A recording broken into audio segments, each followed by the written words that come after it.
Hello, my Teaserking family. How is everybody today? Oh, I'm going to get my phone. Just a second.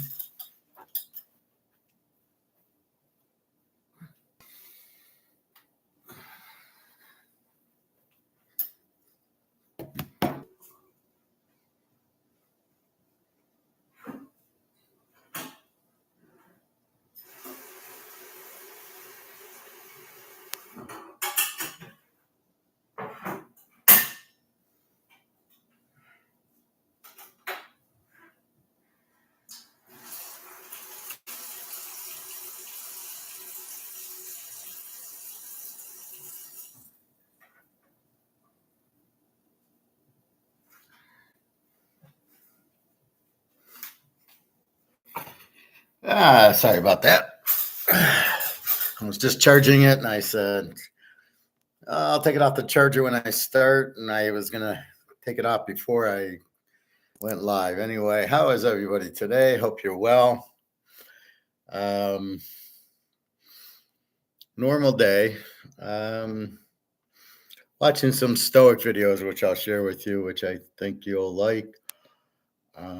It goes with me talking with Daria that at what point do you cut it off? What are you looking for? And all that stuff. So I think it'll be helpful for everybody. Let's look at the gold price. I just looked at. Gold, 23.44. Silver, 31.23. Again, this is paper. This isn't real. And, silver's getting kicked around because they don't want it to,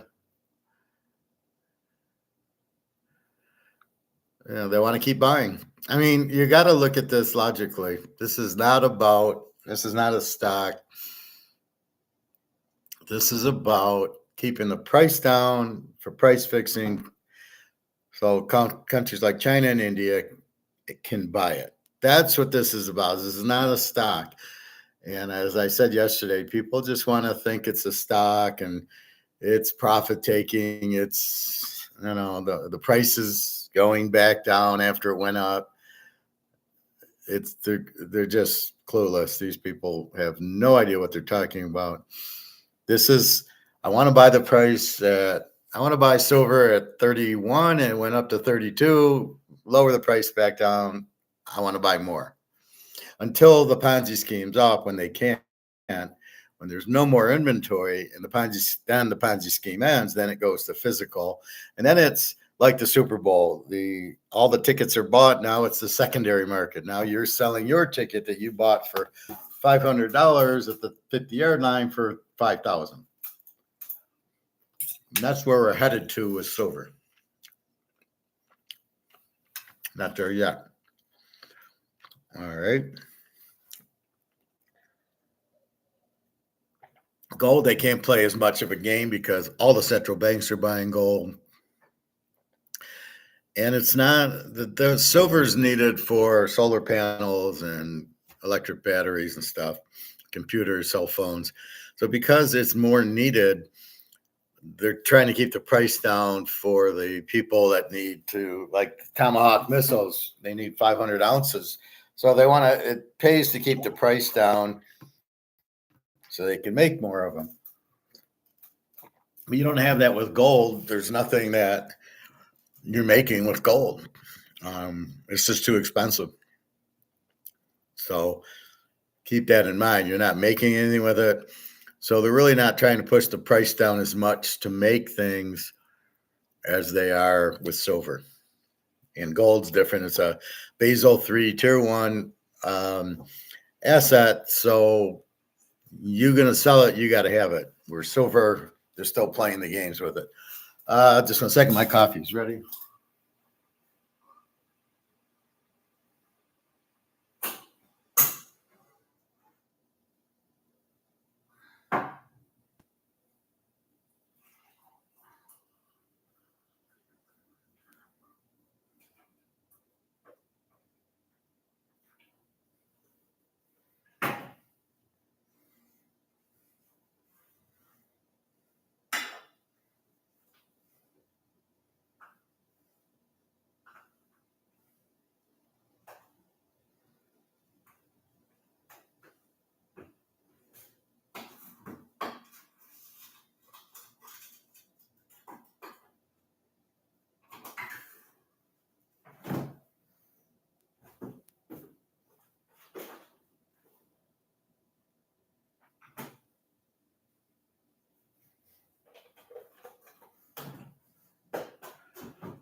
All right.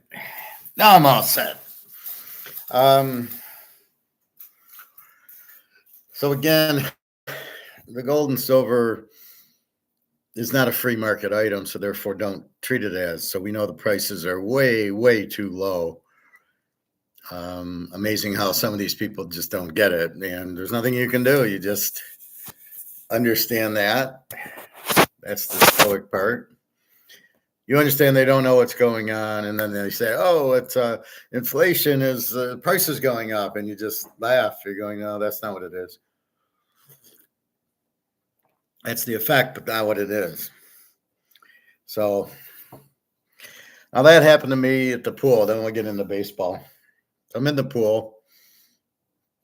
I had a busy morning, so I go to the pool, and I get into a lane, and it's wide enough for two people, and usually you share it.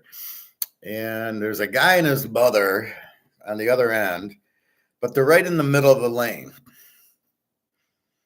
Me being stoic, I run. So I'm running. I do like a half hour of running and a couple of laps.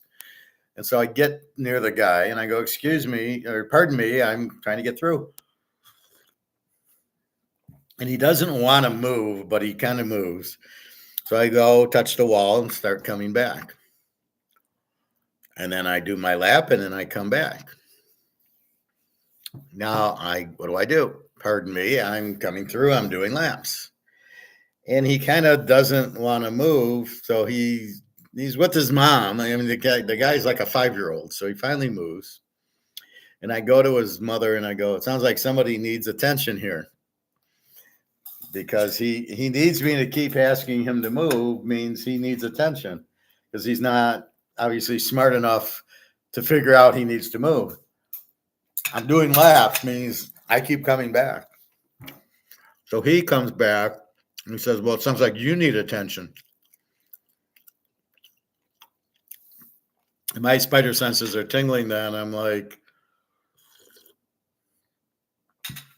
okay, now here's the moral of the lesson. He said that and I went stoic. I just ignored him. And he made a comment and I didn't say anything. And he said something like, "Don't you have anything to say?" And I didn't answer and I didn't look at him and I just kept running. He says, "Oh, yeah, I thought you wouldn't," which I really didn't understand that either. What are you trying to fight me? I'm in the pool doing laps. You're trying to fight me? He's not working out. He's just standing there talking to his mother. They're not working out. So I just ignore him. And then I go to do another lap and he keeps moving back over. And so now I'm like, whatever, I just kind of squeeze over there. And I made a comment to the lifeguard, "This guy is just being an ass. He won't move, but I'm not going to, I don't want to talk to the guy. He's obviously a 5-year-old. There's no point in talking to the guy." And he's like looking for a fight, like, like he won't move over. I don't know if he expected me to not go all the way and stop where he was and turn around or what. Maybe that's what he was thinking, but I do my laps. Anyway, I didn't say a word to him. And then I just started talking to this lady who was in the pool at the other end, and we just carried on and had a chat. And the guy is sitting there, and then the guy goes in to the corner and lays across where I got to go. So I go to the lifeguard. "It's ridiculous. I can't. I'm not going to get into it with them. Please take care of it." And I just stayed with the lady, just running in place. And then, so it fucked up my whole thing, but I wasn't going to keep arguing with the guy. He knew what I was doing. He's not working out. So I just stayed stoic. I ignored him. I did let him vampire me. And that was it. So I just didn't pay attention to him. Didn't look at him. Didn't talk to him. Talked to the lady. And finally, after like a half hour left, and even the lady's going, "Well, this is really where you should be working out. This isn't a regular pool. This is a lap pool. You should be in here doing laps." I said, "I know." Anyway, that's being stoic. He's looking for a fight because he's saying, well, it looks like you need attention. Now, I said it just to be kind of funny, like somebody, some 50-year-old's acting like he's five. Well, let's say he was like 35, 40, real heavy. I could have insulted him and said, looks like you got diabetes. Good luck. Or insulin resistance. But I didn't say that, but I could have. And I just ignored him, and very stoic. So that's how you're stoic with idiots. He's trying to provoke me, and I just ignored him. And that's winning without fighting, right? So when the art of war says, that's how you win a battle is without fighting it. That's what they mean. I won the battle without fighting. I just ignored him, walked, and just kept doing my routine.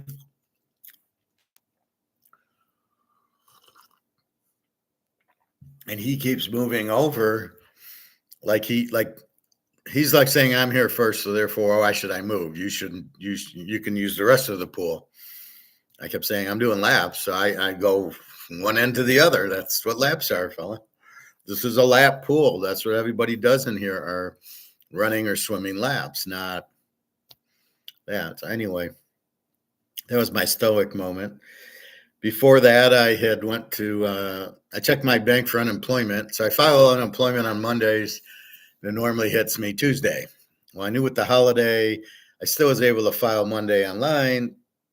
I didn't expect to get paid Tuesday. I expected to get paid yesterday.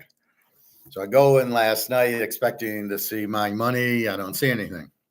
Okay, holiday, let's wait a day. So I checked this morning and there's nothing. So I go to the bank. So let's sort it out. Is it the bank or unemployment? The bank, no, I don't see it. We didn't pull any file. Okay, I'll go to unemployment. I go to unemployment. Yeah, we're running a day late. We didn't do it till yesterday afternoon. So instead of Tuesday being Monday and you're sending out the direct deposits Tuesday and I would get it Wednesday, you didn't do it till yesterday afternoon. So not only did I not get it Wednesday, I'm not getting it Thursday. Now, unfortunately, I owe it for rent, which is not till next week. I don't care as long as it's coming. And she said, no problem. So either be there later today or tomorrow. Okay, I'm not going to keep running back and forth. I'll try it tomorrow. And apparently I wasn't the only one. There was other people going, where's my money? Because again, you file on Monday, you get it Tuesday. And it's not a lot of money, but you're budgeting that money in. So that's what you're hoping for. Anyway, so again, staying stoic. I go to the bank, nothing. I go to this unemployment office, and they said, yes, it is delayed. Don't worry, you'll get it. So as long as I get it, I'm fine with it. So I'll get it tomorrow. That's fine. I just need it for Monday or Tuesday.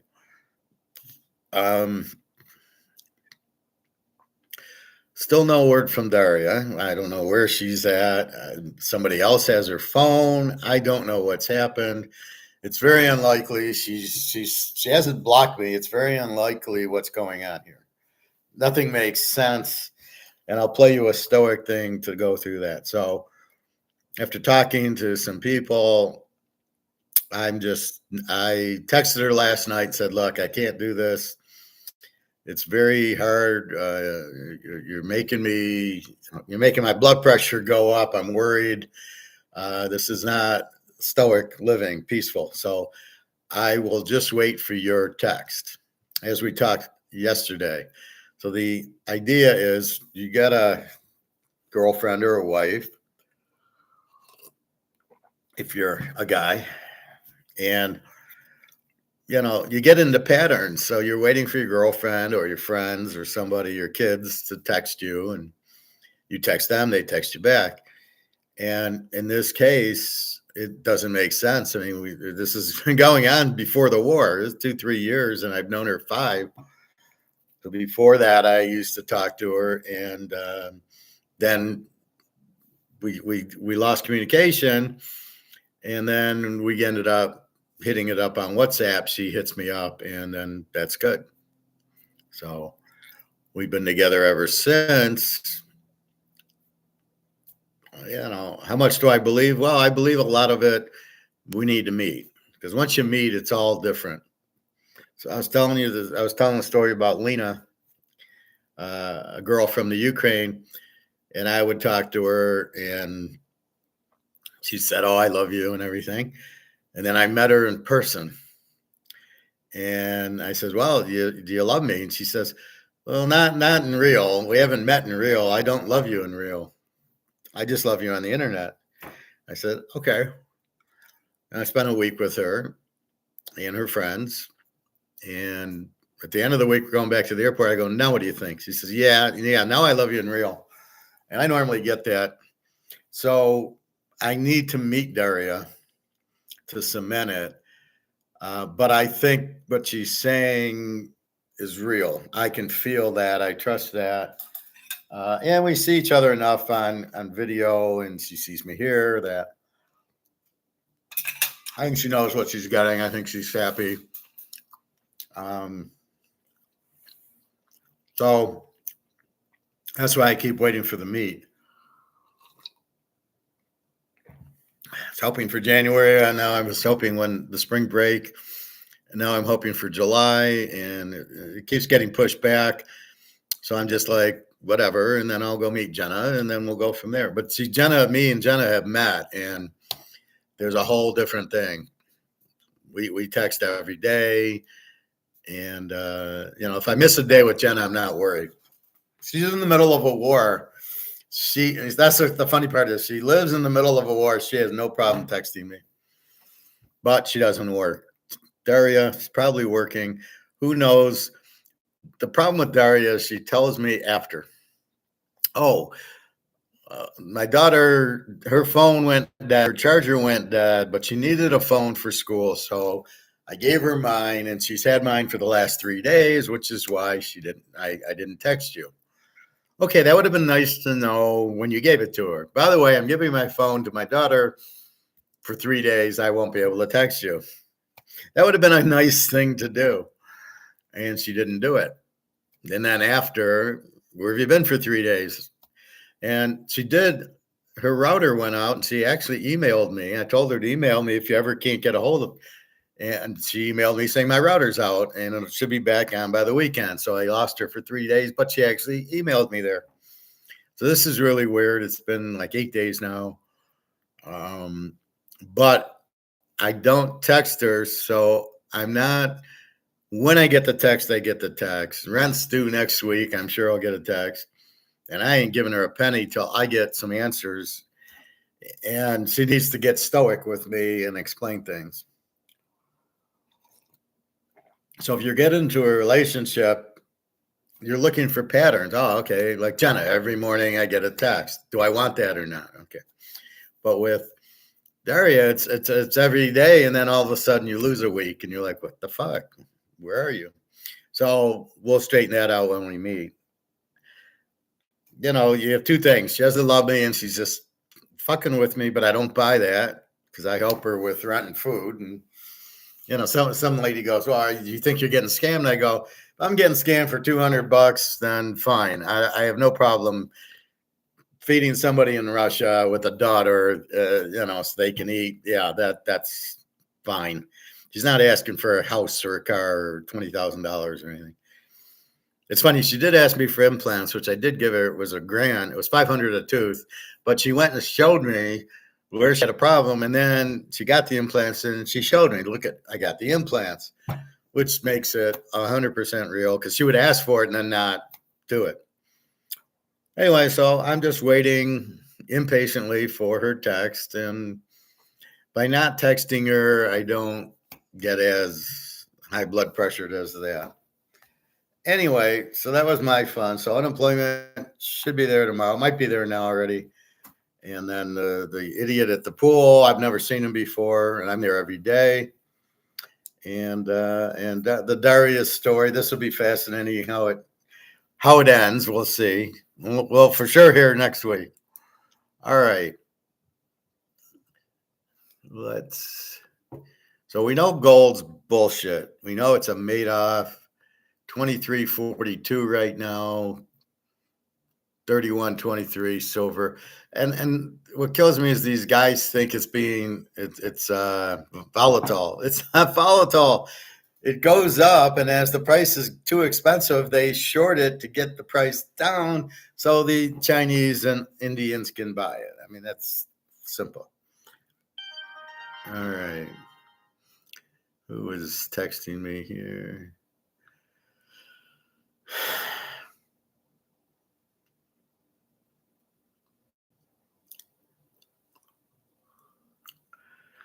A congressman. Yeah. Okay. Thanks. I don't play congressman. All right. So we're gonna do basketball first, and then we'll get to baseball.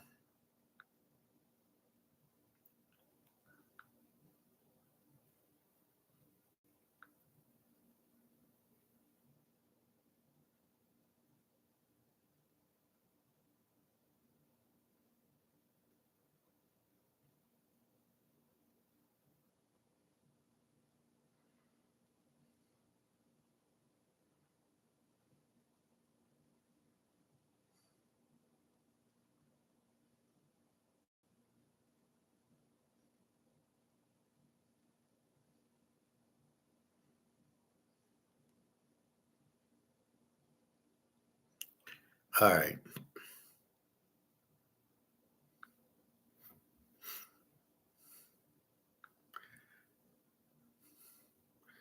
So let's go to NBA tonight. Now, we did get Minnesota does win game 4, which backs against the wall in game 3. They should have won, but they win game 4. And they are now 3-1 Dallas. And game 4 is tonight. Dallas is at Minnesota in the frozen tundra. Minnesota's -4.5. Dallas leads the series 3-1. This is a game 5, and Mini. I got to go with Mini.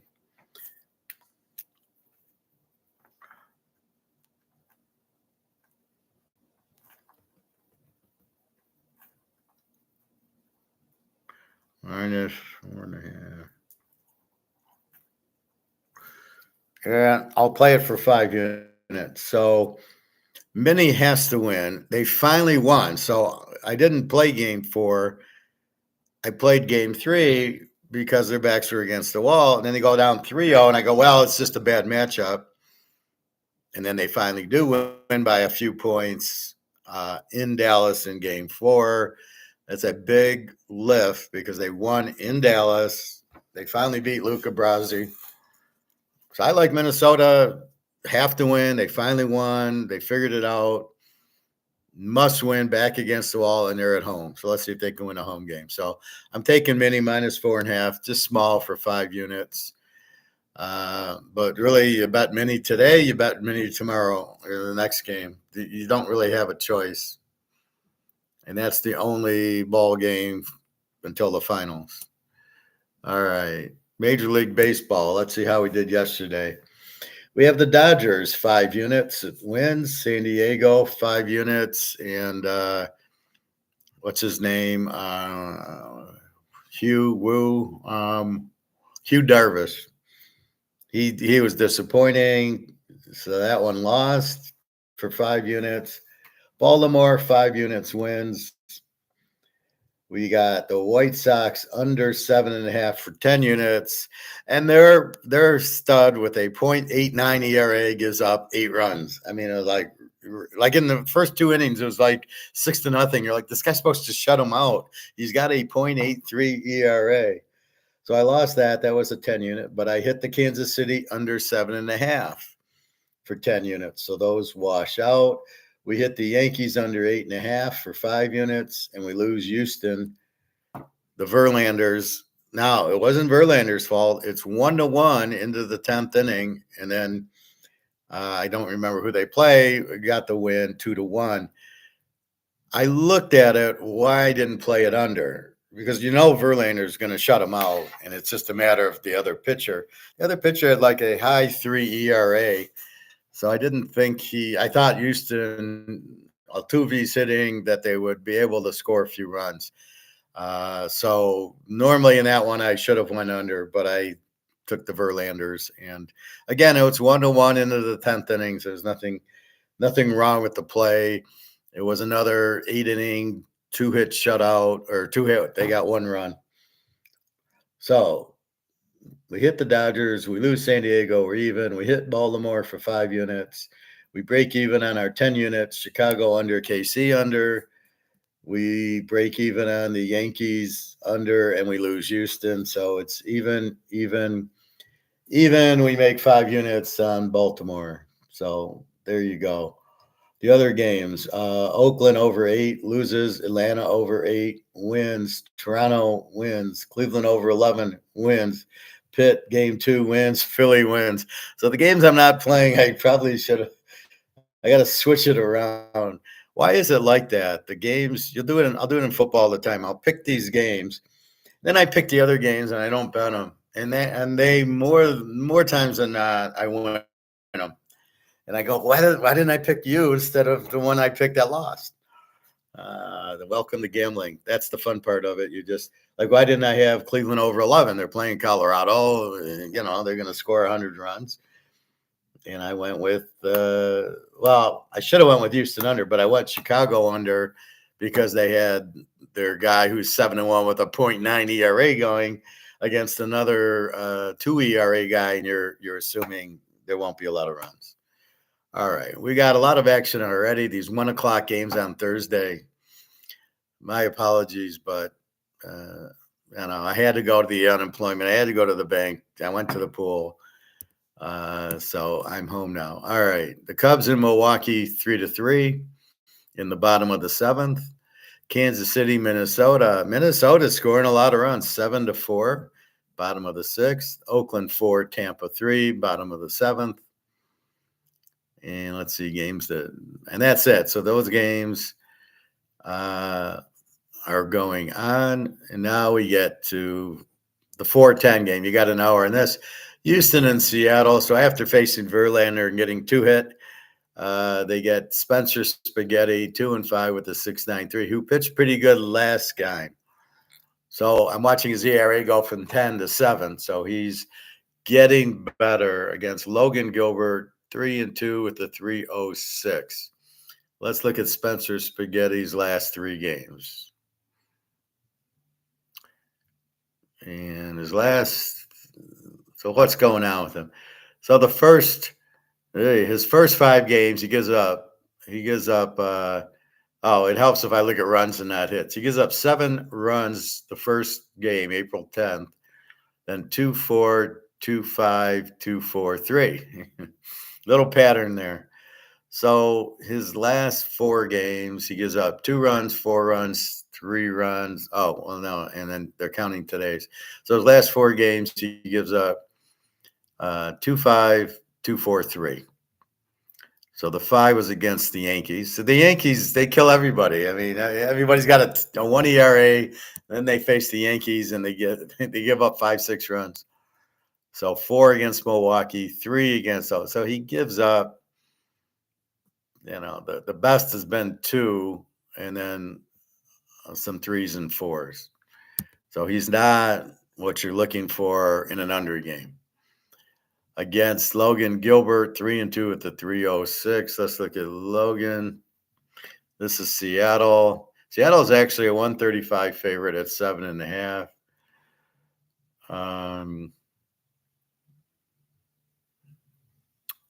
Well, this guy's pretty good.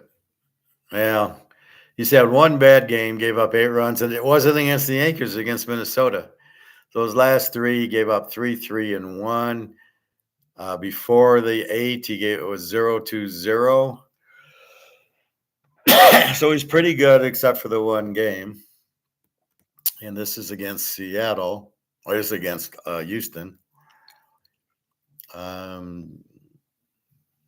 Spaghetti's going to give up 4 runs. They played a 2-1 game against Verlander yesterday in 10 innings. Ew. Don't really love it.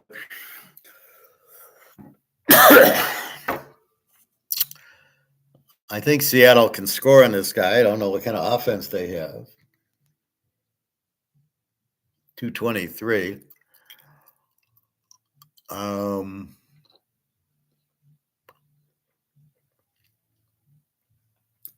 and Houston's got a 260. So Houston can hit, but they got one run yesterday for the mighty Verlanders. So it's tough. Houston's not hitting. Logan Gilbert's fairly good. Spaghetti sucks. I think we got to take Seattle, but I'm not going to bet on it. You beat Verlander, you tend to have a good thing. Detroit, Boston, 710 in Boston. Boston's a 125 over under 7. Jack Flaherty, 1-4 with a 3.84. It's funny listening on the radio, they think he's good. I'm like, well, he's 1-4 with a 3.84. Nick Pivetta, 2-3 with the 4.20. What do you do with the Tigers? Terrible offense. This Carpenter guy, their best hitter's out, hurt his back. Pivetta, 2-3 with the 4.2. So you got this has got to go over. Let's go Boston over again. I can't bet it. Arizona against the Mets. Did you hear that one guy in the Mets say he was the worst teammate in the history of life and how bad the Mets are? They're 22-33. They're not terrible. Arizona 25-30. Arizona's favored in New York, 125-7. Zach Gallen, 5-4 with a 3.12 against Christian Scott, 0-2 with the 3.97. Again, I don't know. I'm going to go under. I'm going to take Arizona under. Say under. I don't like that. I can't bet it. Washington and Atlanta. Atlanta's a 190 favorite, 8.5. Trevor Williams, 4-0, 229. Ray Kerr, 1-1 with the 5-4. Oh, here we go. Here's our first bet. Washington. And we'll take it for 5 units. I hate betting against Atlanta. Well, you got a huge dog here. Atlanta's a 190. But I remember Washington, I think this guy went to the Dodgers. They were 250. They won like 2-1. And it's the same scenario. They're a big dog. I don't know why. They're 25-29. Atlanta's 31-22. And this guy's 4-0 with a 229. And Atlanta's pitcher's 1-0 with a 540. So yeah, I gotta go Washington. Beat Army.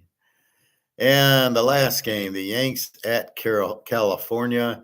Remember, the Yanks have been on this road trip for a while, so they are very tired. You're on a different time zone. It's got to affect you. The Yanks are minus 175, an 8.5 over under. Carlos Rodon, 6-2 with the 2.95 against Patrick Sandoval, 2-7 with the 5.60. Go Yankees. We'll take the Yanks, 5 units. So notice how we didn't force the games, right? Arizona and the Mets don't know. Detroit, Boston, God, who knows? And we waited till we got our Trevor Williams 229 against the 540, and now we got 295 against the 560. And that's where the patience has to come in. You have to be patient to the point of it, right? You have to understand, don't bet to bet for purpose, bet to win. Sort of like buying gold, sort of like buying stocks. People buy stocks to buy stocks, and they think, I'll make money in them. I'm going to buy Amazon. I'm going to make money. So everybody dumps in because all the other stocks are going down. Well, I'll buy Apple to make money or Microsoft. I'm going to make money. I have no idea what to buy it at. I have no idea how to sell it or what's a good price. I can profit take, but then if I do sell it, I have no idea what to buy. I don't know what I'm doing in the stock market. And so that's what we try to do. So I talked Arizona and the Mets. It was a 312 against the 397. Over under a 7. I don't know if it's over or under. I mean, let's try to push a play here. So Arizona, it's a 244 batting average, a 4.23 ERA against the Mets, who have a 235 batting average and a 352. So they're average all around. And as we do this, what we notice is it's average. So we don't know I mean, look at yesterday, the Cubs pitcher. What was he? 8-1 with a .84 ERA, and he gives up what, 8 runs in the first 3 innings. That's the problem. It's an average. So he could shut you out or he could give up 10 runs. The more likely is he shuts you out because it's a .84, but he could give up 10 runs. And that's really the problem with it, is trying to understand its averages. You don't know. With gold, that's not an average. This is gold's gold. It's limited and it's highly in demand. So based on the fact that it's highly in demand and it's limited, it'll go up. And why sell it? There's no reason to. But in baseball, I'm looking at earned run average, and batting average doesn't help me because it's an average. So Zach Gallen, 5-4, a 3.12, could shut out the Mets or could give up 10 runs in the first 2 innings. More likely, he's going to be around 3 runs. If you paid 9 innings, which he's not going to do, he's only going to do maybe 6. So that's the problem. Then with an over/under of 7, it's a low under for these pitchers. And I'm noticing most, like Kansas City, over/under 7.5, and it went way over. The Cubs game, over/under 7.5. It was a high scoring game, which is unusual with these ERAs. So that's what you have there. So let's take a very small day. We've got Minnesota minus 4.5, 5 units in the NBA tonight. And there's 5 baseball games. Seattle, Boston over 7, Arizona under 7, but we're not playing any of those. The 2 games we are playing is Washington and the Yanks, both for 5 units. And that's it. And there's just not much. There's only 8 games, and 3 of them already started, and I'm not going to run home at 1 o'clock. See, football season, I do this first. 11 o'clock, we got 1 o'clock games. I do 10 o'clock Saturdays because we got noon games. Okay, that's fine, but I'm not going to do, so I make sure I get those taken care of, because you can't come on a Sunday and it's 2 o'clock and all the 1 o'clock games have kicked off. And you got, 4 games left. So you've got to do that. Week 1, we've got the Thursday night game, Kansas City. Then we got the Friday night game from Brazil, Green Bay and Philadelphia. I mean, it's what is that? So all the people in Brazil who love soccer are going to be football fans now? Are you kidding me? Germany, all the soccer fans, I mentioned turning on the football game, and they're ready to shoot me. Like, no. We don't want. We watch soccer. We watch football, not American football. So take that into consideration. Anyway, so that's your baseball. Was reading up on NFL news. Let's look at that.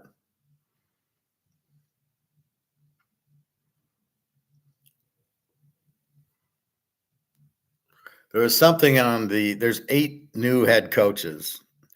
I've been studying that since like 2016. There's at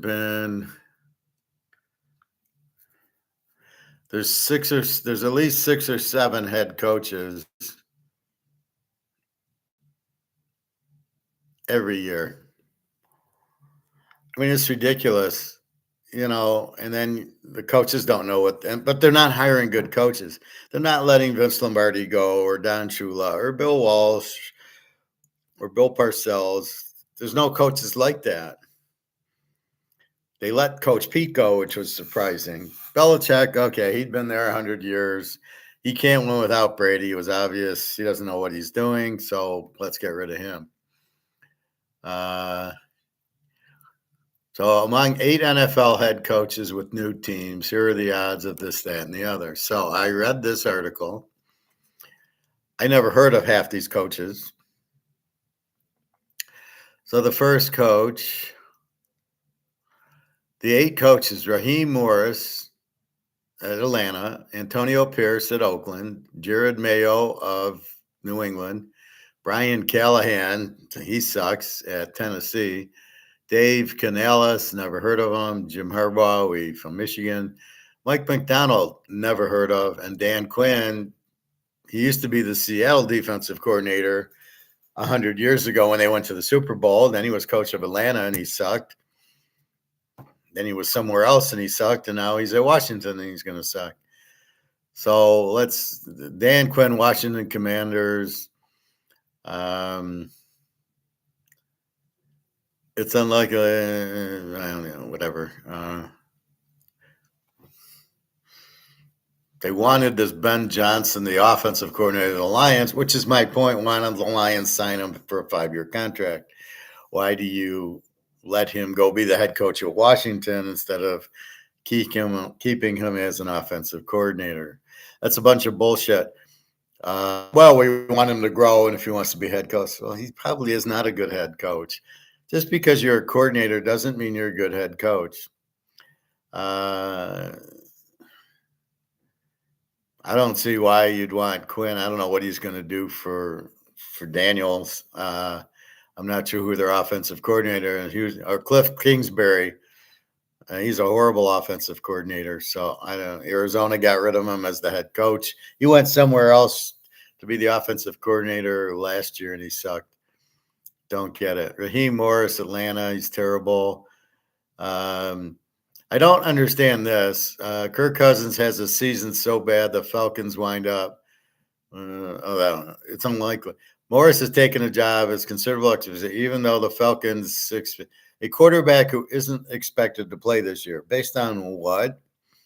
Who's saying this? Is Kirk Cousins? Did he all of a sudden get better because he got injured? Is he healthy? He's got an Achilles. Can he play? Is he any good? He wasn't good healthy. He's not going to be good as with a Achilles. So I don't get Kirk Cousins there. He's not very good anyway. I don't get where the guy would say, well, he's not expected to play this year, Michael Penix. Why not? I'd start that guy. I'd give him about 3 or 4 games. Let him see the NFL, and with what he did at Washington, he'd move right in. So I don't know why. What's the problem with Penix? What's the problem with Bo Nix? What's the problem with Daniels, and why you love Caleb Williams so much? And that I don't understand it, but I don't. Raheem Morris has done nothing. He'll be fired, and within 2 years he'll be gone. Jared Mayo, New England. Why the fuck is he there? He's never coached before. He's got 21 assistants. That shows you how weak he is. He'll do it on. Let's have a. So I won't take charge. We'll have a 21 person vote. So it'll be 11-10. That's not how you coach. That's not how you lead.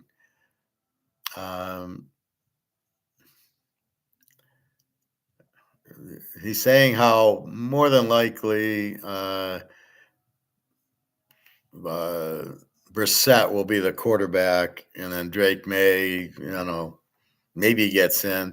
I think it depends. New England's not going to win any games this year. Maybe 2 or 3 with Brissett. If they had May, they wouldn't win any. So it becomes maybe they're 2-12 and they start Drake May, but he's terrible. I don't see New England winning 4 games. That'd be a good year for them if they did it with this coach and this quarterback. Brissett, maybe it gives him hope, but again, this coach is terrible. Dave Canales, Carolina. Who the hell is this guy? Panthers have to choose some stability, even if it's just for the sake of it. They're locked into Bryce Young for at least 20. Why? What did you see out of him last year that you think he's any good? How in the world you took him number 1 is beyond me. So I don't see them winning a game. I don't know who Dave Canales is. And you're locked into Bryce Young. So I'm the coach. I gotta deal with Bryce Young. If I'm the coach, Bryce Young isn't seeing the field. You can go back to Alabama, dude. You're not playing on my team. And I would go after, and I would get Kyle Trask from Tampa Bay, who played at Florida, and he'd be my starter. Um, Never heard of Canals. Bryce Young stinks. Look for Carolina to lose every game. Brian Callahan, Tennessee. Is he the same Callahan that? No, I don't. It's probably his son. I don't know. Uh, you got rid of whatchamacallit, my Ohio State guy for this clown. Uh, this isn't a bad team, really. And when did they become a average team? And they've attempted to give Will Levis a chance to succeed.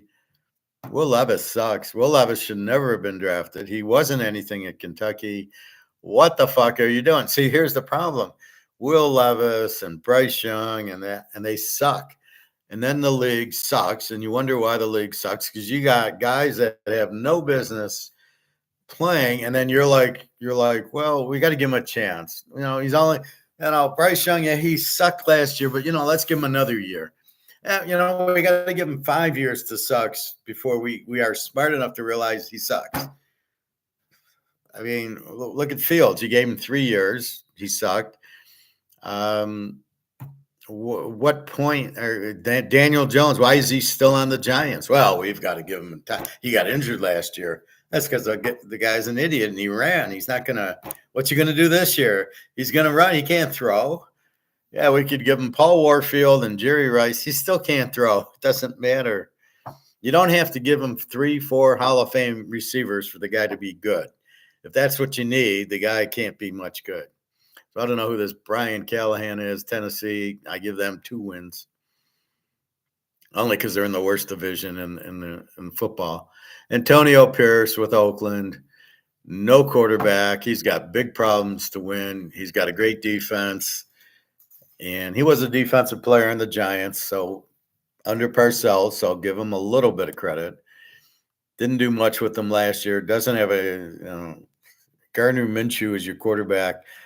The only thing he's got going is Brock Bowers and the defensive tackle. Maybe they win 5. They're no threat to Kansas City. They're no threat to San Diego. They're no threat to Denver. Maybe a little with KC with the defense, but those are going to be under games. This is an under team with no quarterback. Mike McDonald with Seattle.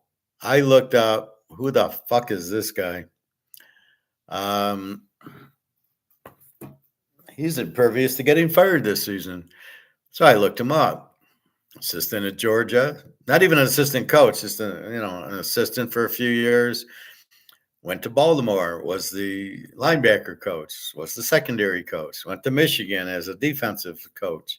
Went back to Baltimore as a defense. Then I think he's had 2 years as a defensive coordinator, but I don't even think it was at Baltimore. Maybe it was.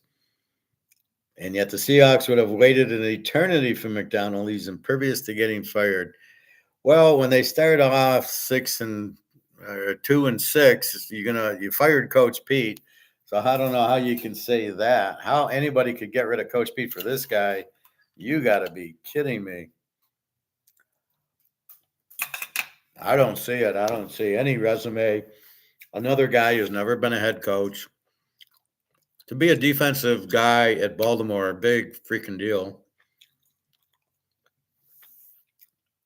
The 1 year at Michigan didn't do anything. It was like 2021. They got killed by Ohio State. This is not a good hire for Seattle, like McDonald. Jim Harbaugh, San Diego. Now, we remember Jim Harbaugh from San Francisco, where, again, he fucked his special teams up by fumbling 2 punts against the Giants, allowing the Giants in the Super Bowl to beat New England when it should have been the Niners. And the Niners would have given New England a much harder game than the Giants gave them.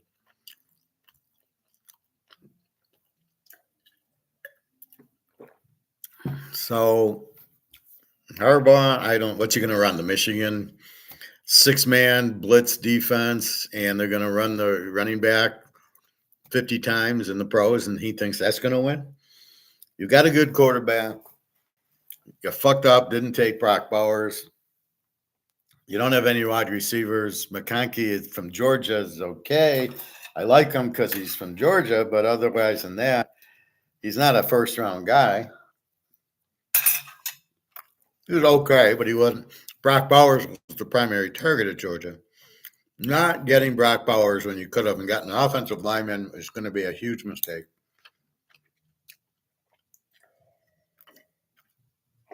San Diego will be a defensive under team, I believe.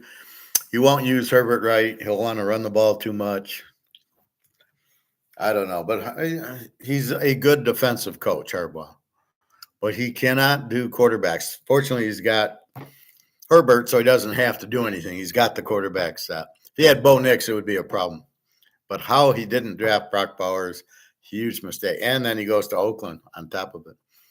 So McDonald at Seattle, not a lot of wins. Antonio Pierce, the defensive team, no quarterback. Brian Callahan at Tennessee, maybe they win 3 games. Dave Canales, never heard of him at Carolina. They'll probably not win a game. Jared Mayo at New England probably wins 2 or 3 games when they play Carolina or Tennessee. That's the only teams they can beat is other teams on this list. And Raheem Morris at Atlanta. If you're starting Kirk Cousins, I give you 6 wins. Now, let's not forget Kirk Cousins in Minnesota. He sucked there, right? They weren't any good. Minnesota was like they had all those one possession wins, not last year, the year before. At what point did you think Kirk Cousins was good? And he had Justin Jefferson. He doesn't have Justin Jefferson in Atlanta. He couldn't win with Justin Jefferson. Now, he wasn't very good last year. He's not a very good quarterback. I don't know what everybody's so excited about. If I'm Atlanta, I want Penix. That move made sense. I don't want Kirk Cousins. Maybe if I didn't have Penix, he's okay. He's not great. To put him in baseball terms, he's like one of these 6-3 pitchers with a 4 ERA. That's Kirk Cousins. Okay, not great, and that's it. We'll see. So those are your new head coaches, and I'm telling you, I'm not sold on any of them. The best one's Harbaugh, and he's got Khalil Mack and Boza, so he should do okay on San Diego. I feel bad for the Oakland coach because he's under Parcells. He'll be a defensive coach, but you got Gardner Minshew. You're in big trouble. Tennessee, Will Levis sucks. Carolina, Bryce Young sucks. Washington, you don't have a coach, and you're walking in with Jalen Daniels. He's going to be running for his life if he's the quarterback. I still don't know who the Bears quarterback is. I don't like him. I like the Jets quarterback, and I don't like Houston's the Jets coach. I don't like Houston's coach. Tennessee's coach sucks. Jacksonville's coach, yeah. Yeah, Trevor Lawrence there, and then Indy's coach. Who the hell knows? The offensive coordinator from Philly. Good luck with that. So you got a bunch of bad coaches to go with a bunch of bad quarterbacks. I'm still trying to figure out Philadelphia's head coach. Who's this guy? Where did this guy come from? I never heard of him. Gets to the Super Bowl. Then he loses 8 games in a row at the end of last season. I don't know who he is. I never heard of him. I never heard of half these coaches. I don't know where they're getting them from. Well, they're on the Shanahan tree or the McVay tree. And I'm like, yeah. And why do we think Shanahan's any good? We don't think Shanahan's any good. He's blown 3 Super Bowls. One with Atlanta, he was just the offensive coordinator. The 2 with the Niners, there wasn't much competition. They had such a good team. You didn't really need a coach, and all he did was get in the way. He didn't help. It's just difficult, but there's really no good coaches in the league. There's very few good quarterbacks in the league. The league basically sucks. It's like baseball. There just isn't good players. Baseball is terrible. Football, yeah, you got Joe Burrow and you got Mahomes and you got Chase and Jefferson. You got McCafferty, and you got a few players, and that's it. And then the rest is just terrible. I don't know. 6 teams whose 2024 expectations are out of whack, and is an 18th game around the corner.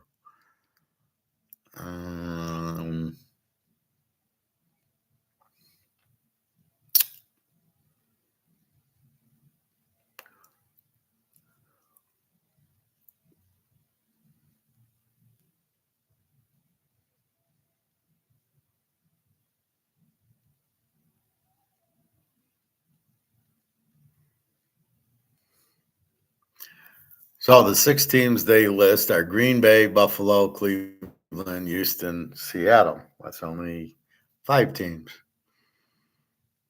I don't know. I don't want to waste our time with this shit.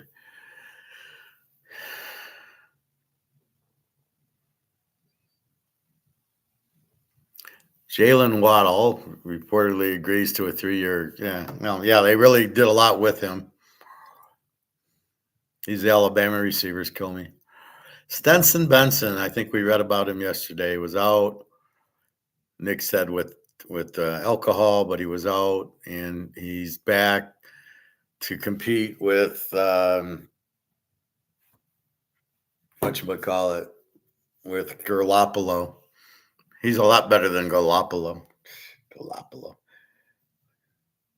I don't know what anybody sees in Garoppolo. He's always hurt. All right. So that's our sports for today. Let's go to Stoics.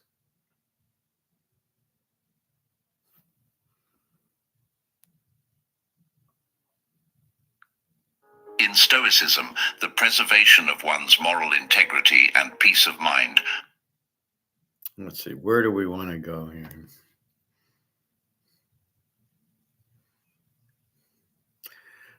Let's go to this lack of trust and abuse of any kind. So we're going to go to lack of trust. The first signs of sciatic nerve decay may surprise you. Most people don't know this, but the real reason... Why the fuck do they go to commercial? Lack of trust. Okay. Trust is not just a component of a relationship. It is the very foundation upon which all relationships are built.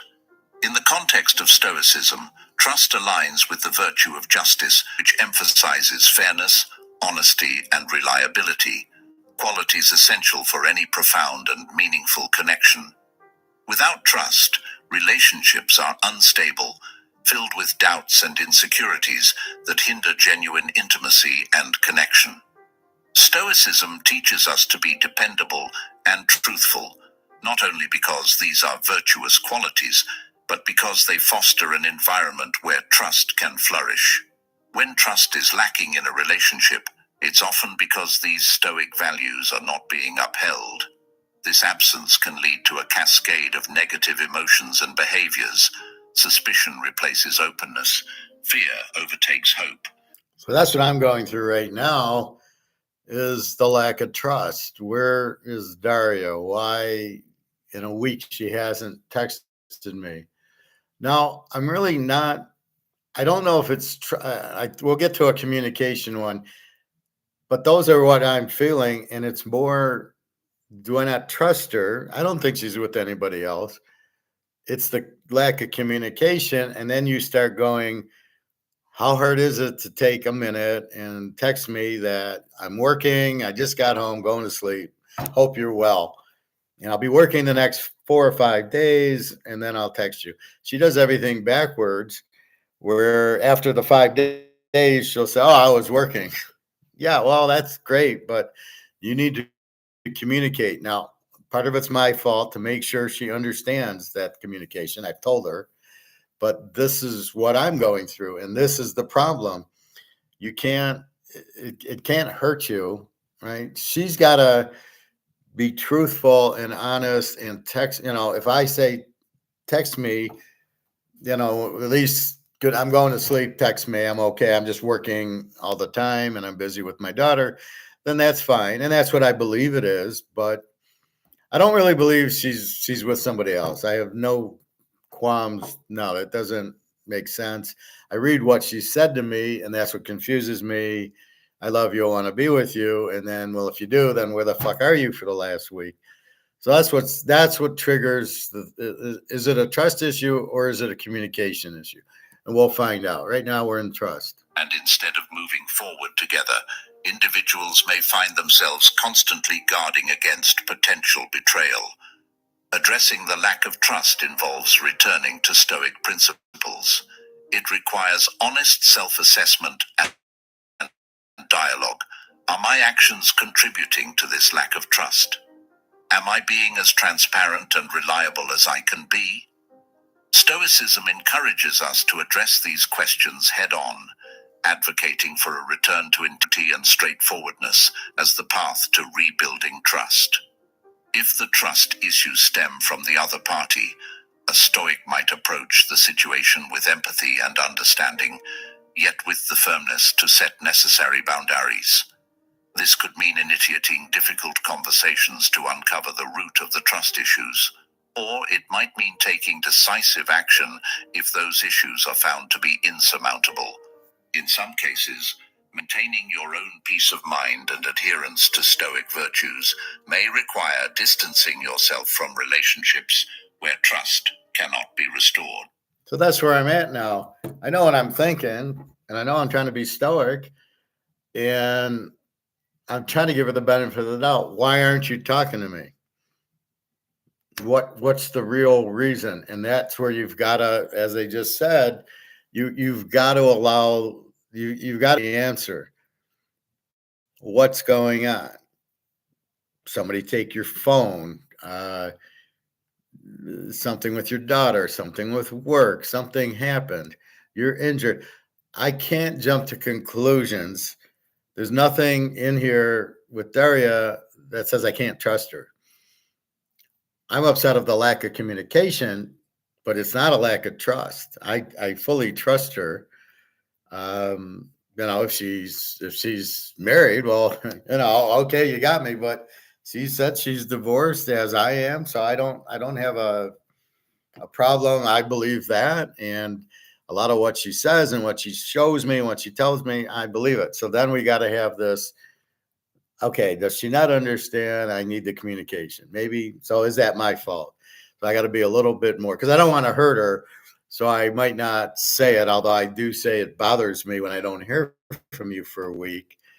Last time I had to email her sister, and then next thing I know, the next day I got a text from Daria apologizing. Sorry, I've been busy and this and that. And I'm like, yeah, okay, I get it. Just tell me that. All right. Trust is crucial not only for the health and sustainability of relationships, but also for the practice of Stoicism, which values the tranquility that comes from knowing you are in a reliable and secure relationship.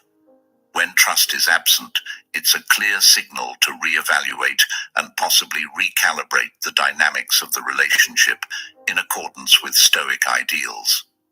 This process is not just about fostering better relationships with others, but about being true to oneself and one's own philosophical commitments. Number 7, abuse of any kind. I want to show you guys something really crazy. And to do this, we've got to go back to the beginning, Genesis, and look at... Shut the fuck up. Stoicism unequivocally condemns any form of abuse, whether physical, emotional, or verbal. These actions are antithetical to the Stoic commitment to treating all human beings with inherent worth and consideration. Abuse in any guise undermines the very essence of what it means to live a virtuous and meaningful life. In Stoic thought, enduring abuse is never seen as a requirement. Instead, Stoics advocate for the preservation of one's self-respect and personal well-being above all.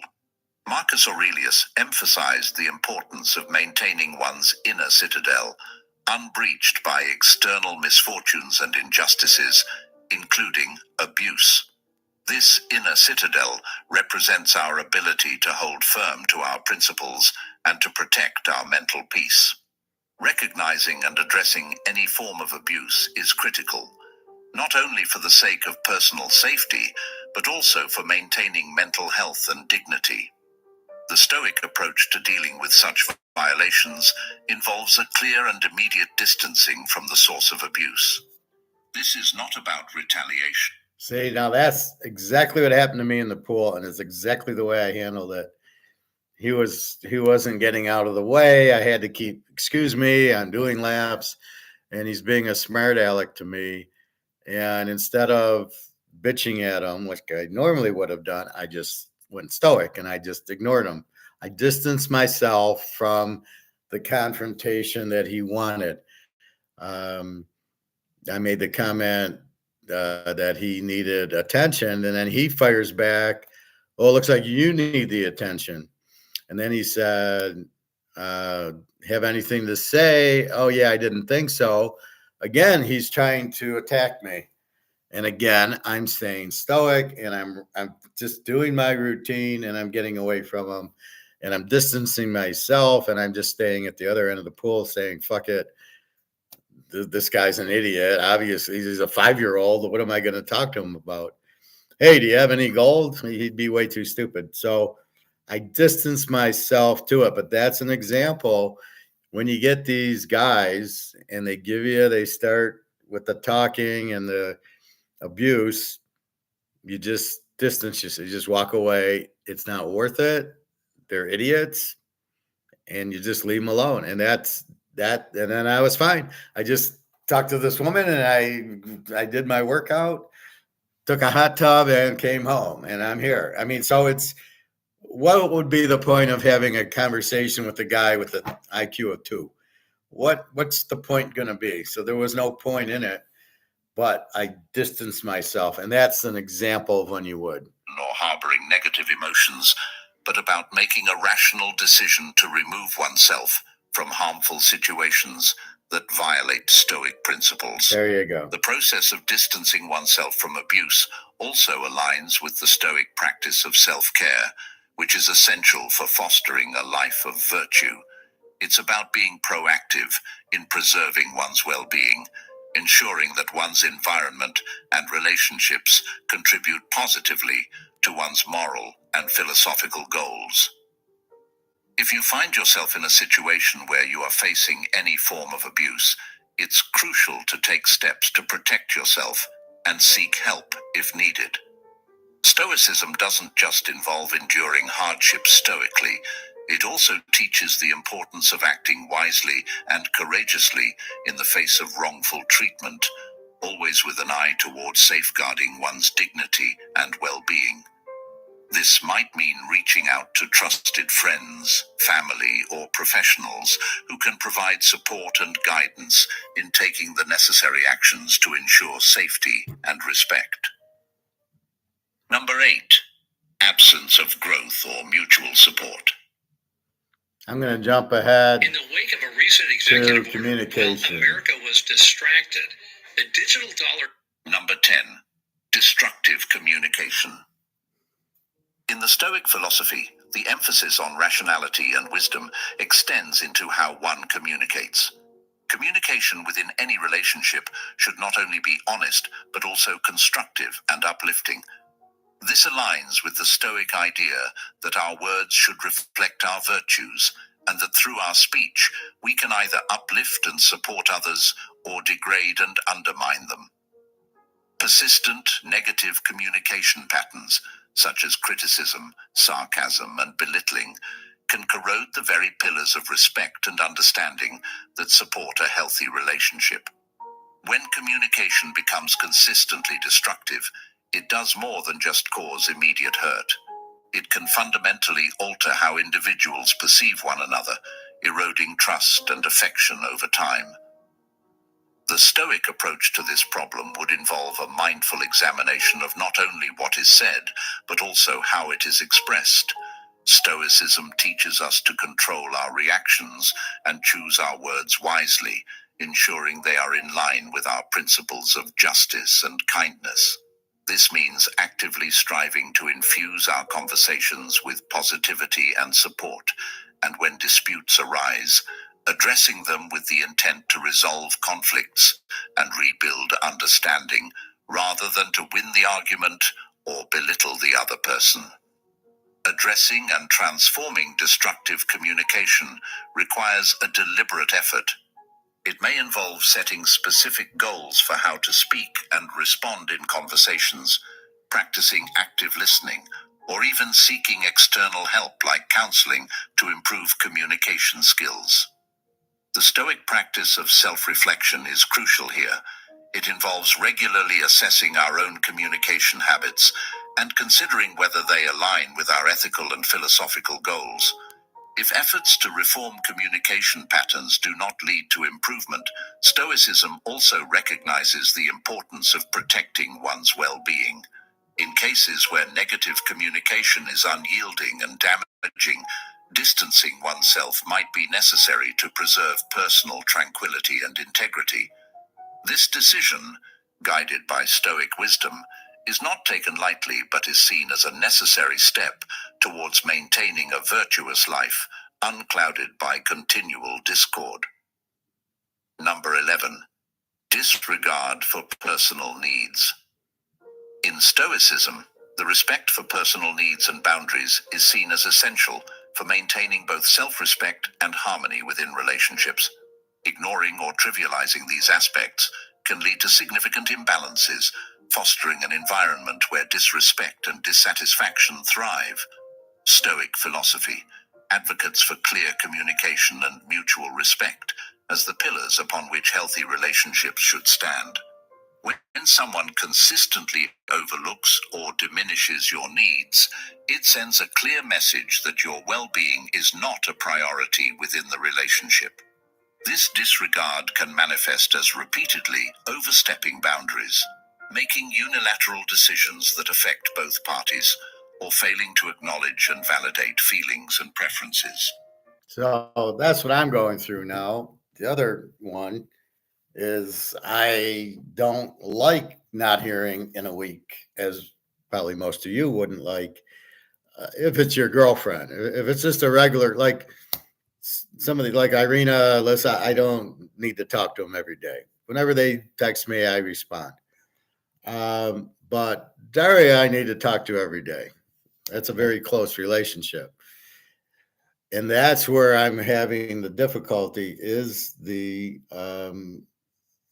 personal needs. I need to hear from you if we're going to have this relationship. Otherwise, I'm leaving.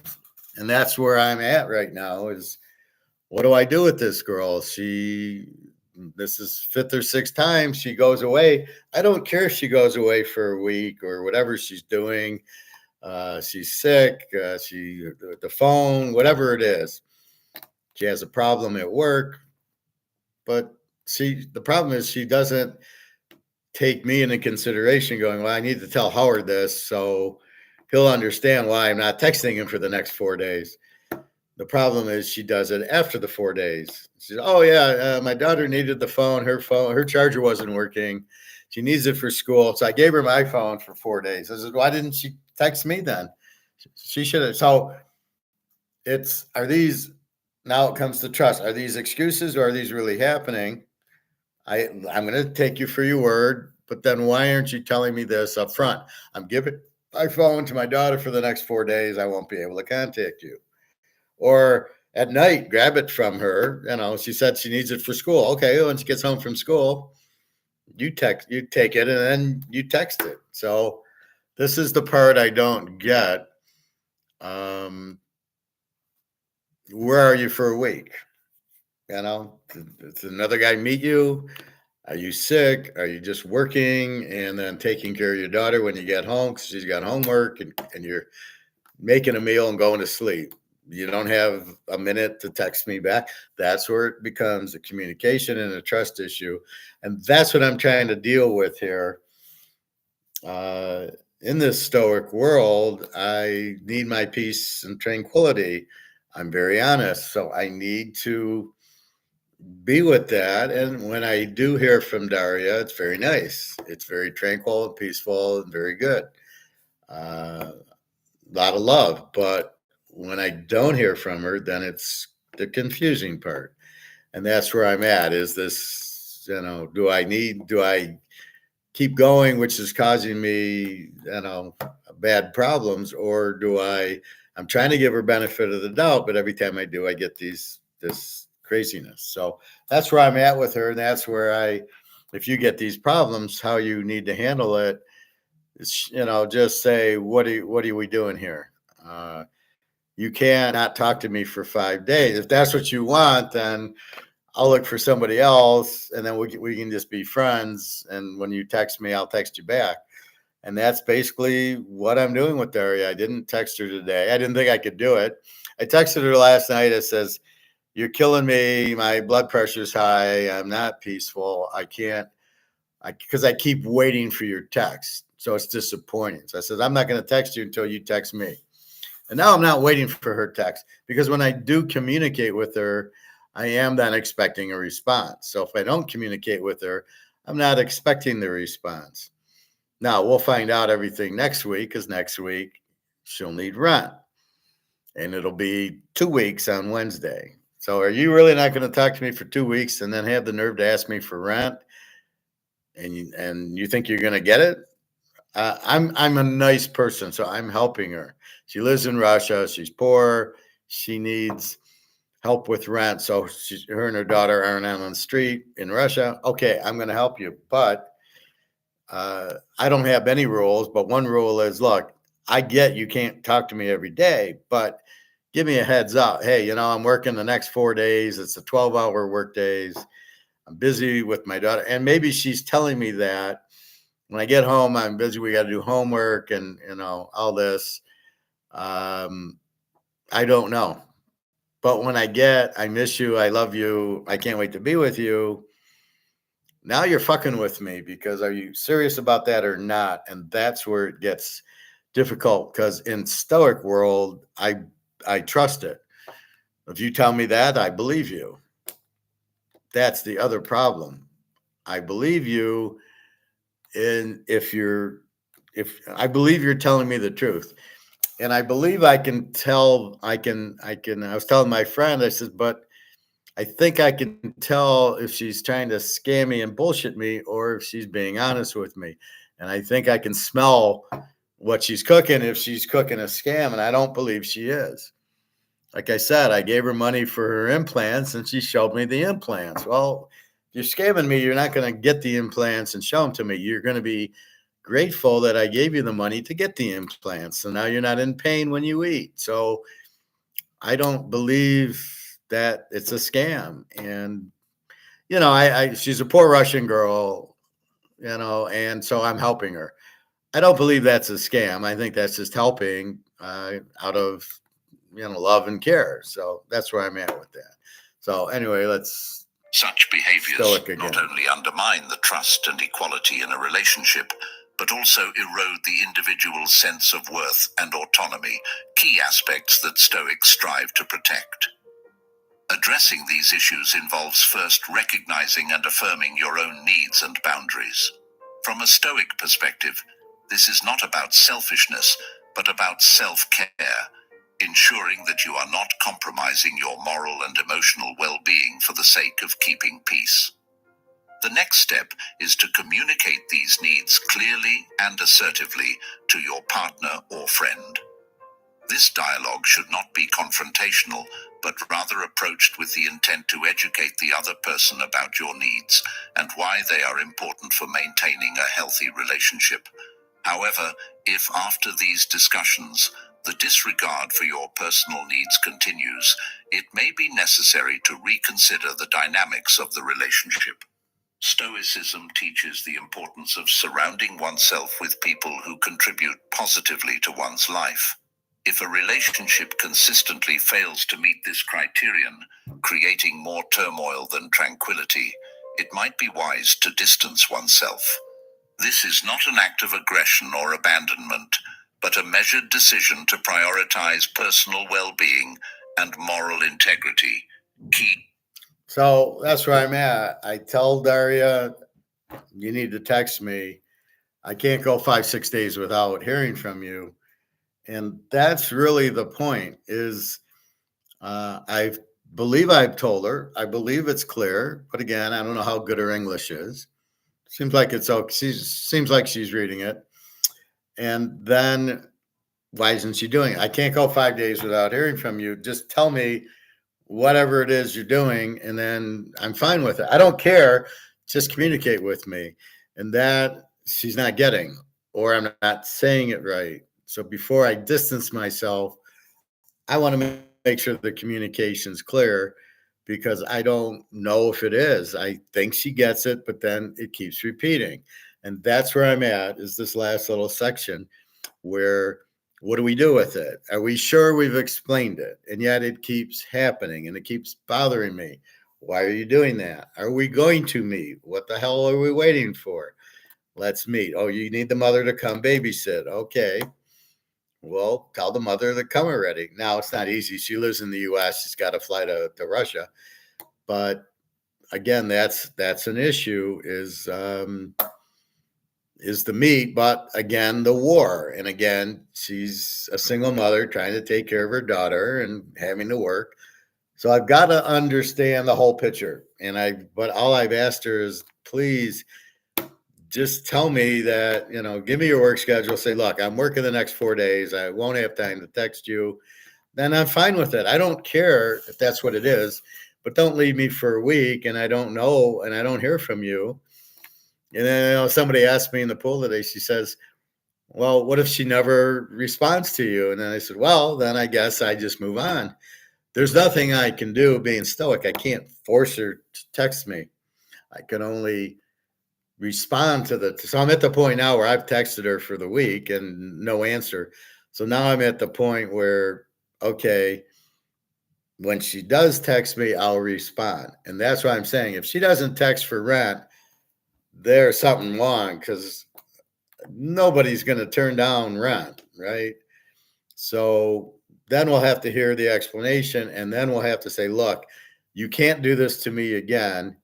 Are you clear that if you are going to do something and you can't talk to me for 3 or 4 days, just tell me that ahead of time. Hey, this is what's happening. Now, on her birthday, I go wish her a happy birthday. And the day before the birthday, she talked to me. And then the day of the birthday, she didn't. Oh, my friend took us to the water park. Okay, so why didn't you tell me that? I'm going to the water park. She didn't. But when she got home, then she showed me some pictures. So I was okay, but she does everything like after the fact. Well, if I know I'm not going to hear from you for a week, I can stay stoic. I can stay calm. I'm not expecting to hear from a week. And that's really the communication that we all need in our relationships with friends or your girlfriends or your wife or your kids. Same thing with your kids. If you don't hear from your kids in a week, well, you're not going to freak out. I mean, especially if they're like 12, 13, 14, 15, younger kids, not 25, 30-year-olds. You'll still worry about them. But I've always been the type that like, oh, I'm going to Vegas. I'll see you in 5 days. But then I'll text you in Vegas. See, that's what I don't understand. If I went to Vegas, I would tell Daria and Jen I'm going to Vegas. And then I'm at the airport. Okay, I'm in the room. Here's Vegas. So it wouldn't be much different. But when you do something and then don't communicate it, where's Daria that she can't do the communication? And that's where I'm like, no, I know she loves me. I know she wants me. I've seen that too many times on her text. She's always saying, hi, my love. How are you? I miss you. I love you. So that doesn't come into play because from a stoic standpoint, I believe that she's being honest. And that's the problem. but where are you for 7 days? And then you'll give me an explanation, and I'll just say, look, do it in front. Give me the explanation first. Say, I'm doing it. Now, she did tell me she was home, and then she's going to work for 2 days. So she told me that, but I don't know that means I can't talk to you for 2 days. But that was, a week ago. Now it's been 4 or 5 days, and she probably had to work. Tell me that. Tell me they called me into work. In her mind, she's like, well, it's not the way I think, so probably not the way you think, which is not true. And a part of it is because I work in finance, and my work is schedules and calendars and meeting budget timing, and we have a month end and a meeting. I'm used to looking at when's month end. Okay, boom, boom. We have meetings every Monday. Okay. So I have to plan my calendar and my schedule. And that's how I'm thinking. But she doesn't do that because that's not how she's working at a call center. She gets up, goes to work. 12 hours later, she comes home. She's exhausted, probably from being on the phone all fucking day. And she just wants to go to sleep. I get it. All I'm saying is give me 30 seconds of I'm exhausted. I'm going to sleep. Have a nice day. Just enough to know she's okay. And I'm going to work the next 3 days. I'll call you. And on day 4, I will text you. Okay, fine. I won't expect it from you. But when you expect, the problem I'm having is when I text her, I expect a response. I don't get it. It's me, not her. But I got to make sure she understands that from a stoic perspective. That's what's fucking me up. All right. Making sure that everything's clear. This is what pisses me off. And if your spouse or girlfriend understands this is what pisses you off. Like when I was in Barcelona with Jenna, and my back was really bothering me from the flight, and I could barely walk, and I'm in bed. And it's Saturday afternoon. I'm all excited. I'm in Barcelona. I'd like to go. I said, let's go to the beach. I can lay down there, be on the beach, get a nice dinner. Let's do that. And she says, okay, I'm going shopping with my friend. It was like 10 in the morning. I said, okay, come back at 12 and then we'll go get lunch at the beach. Okay. What does she do? 10 o'clock, doesn't come back at 12, says, oh, we're having lunch here and there. And she says, why don't you just meet us? And I go, because I can't walk and I'm expecting you to come back. And she didn't. And when I saw her, I just let her have it. I said, what the fuck? You told me you're coming back at 12. I need to rely on you that if you say you'll be back at 12, you'll be back at 12. Now, if I'm fine and I'm not, and I've been in Barcelona for a week, fine. Where you at? I'll go get a cab and meet you. But I didn't even know where to go. And it ended up where it was, so I laid into her going, look, I can barely walk. You said you'd be back at noon. It's 3 o'clock and you're not back. And then I took a cab to the beach, and I let her have it. And I normally don't, but it was like, look, you need to, if you're saying you're going to be back at noon, you got to be back at noon. But I wasn't afraid to tell her that. Now, that could have been why she left a few days early. She said it was her dog, that nobody was home to watch the dog. I don't know if it was an excuse or because I yelled at her for not coming back and getting me. I assume it's because I yelled at her and not come back get her. And then she wanted to go to Berlin. I says, if you leave me again, you got to realize I'm flying to Europe to see you. And you want to, go to Berlin, I'll meet you there. But if you leave early, you'll never see me again. So it was very clear, and she didn't leave early. But I said, if you leave early, you'll never see me again. And I know I got Daria over here, and I'm trying to choose who I want. I want Daria, but we can't meet because of the war. So that's where we're at now. So trying to be stoic. But now this week off from Daria, I never get that from Jenna, but Jenna doesn't work and doesn't have the daughter that Daria has, and Jenna's much stronger. So Jenna's living in a war and Daria's on the other side bombing her. So that's where we're at. But that's really the point is you're making me uncomfortable by not communicating with me. And there shouldn't be a real reason not to. And if you can't, you should tell me up front. I can't communicate with you. Boom. Sometimes she doesn't want me to know because she's afraid I'll leave her or I'll be upset with her. And she wants to make sure she gets rent and food, but it's, to me, it's not a scam. Maybe it is, but I don't see it. And then that's where we're at with it, is so she doesn't want to upset me. She doesn't want me to leave her, but by doing this, she's upsetting me, and I'm getting close to going, this is too stressful for me. I need communication, but that's the way I work. Monday, day one, a month in, we got to do this. Day two, we got to do that. We have a meeting every Monday. So that's what we have. By the way, I do have this last interview is scheduled Monday at 1. I'm all excited. I asked the recruiter today, I said, so what's with this third meeting? Said, just play it like you did the other two. Those were much higher levels than that. Just say the same thing, how you can help the company and get along with the guy, and you should be fine. Just do exactly what you did the other two. It's a 45-minute meeting, and just play it cool and say, hey, this is what I did. This is how I can help you. And good team player, good communicator, very stoic. See, I'm not sure if I should say I'm stoic in the interview. That's how screwy it is. Oh, he said he's stoic. We can't give him the job. I mean, most people don't understand gold. Most people don't understand stoic. It's really funny how you do these interviews. All right, let's finish this up. Tenets of a Stoic life. While Stoicism values social relations and supports enduring adversity with courage and resilience, it also emphasizes the importance of living true to one's principles.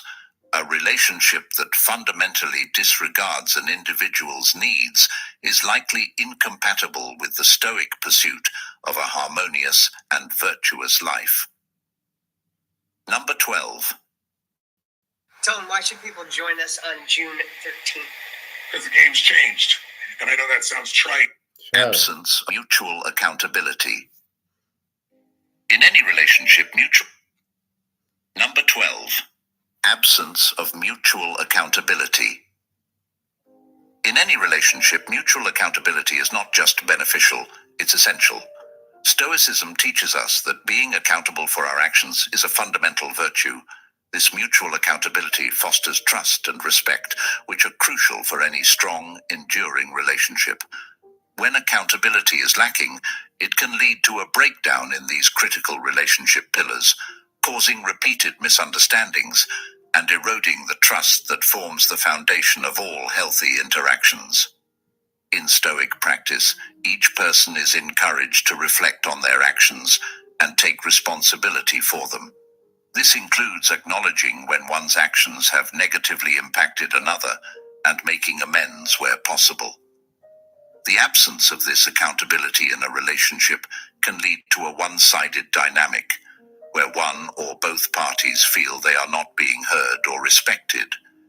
This imbalance is profoundly destabilizing because, in a Stoic sense, relationships should be a source of mutual support and growth, helping each individual to better align with their virtues. Addressing a lack of mutual accountability involves open, honest communication. It requires both parties to discuss their expectations clearly and to agree on what accountability looks like for them. This might involve setting specific standards for behavior, discussing the consequences of actions, and regular check-ins to ensure both parties feel supported and respected. However, if attempts to establish mutual accountability fail to yield positive changes, it might be necessary to evaluate the viability of the relationship. Stoicism does not advocate enduring harmful situations indefinitely. Rather, it suggests that we should seek out and maintain relationships that are conducive to our moral and personal growth. Fostering an environment where mutual accountability is prioritized is not just about maintaining harmony, it's about actively cultivating a relationship that respects the Stoic ideals of justice, wisdom, and courage. A relationship that consistently fails to demonstrate these qualities may not be in alignment with the Stoic path to a fulfilled and virtuous life. As we close this chapter of our journey together, remember, the wisdom of the Stoics isn't just ancient text. It's a living, breathing guide for navigating the complexities of modern life. Thank you for joining us today at Stoic Journal, since you've made it to the end. So you're trying to lead a nice life. You're truthful, you're honest, you're stoic, you're smart, you care about others. So that's what gets me is, I believe that Daria is not scamming me or Jenna, but they need money. I'm not stupid. So I understand the game, but all I expect from Daria, she appreciates it, and I need the communication. Again, until we meet. Now, Jenna, I've already met. I get communication from her every day, just about. Well, maybe one or 2 days out of the month, I don't hear from her when I wake up. But then I text her, and then she usually texts me. Like this morning, I didn't hear from her.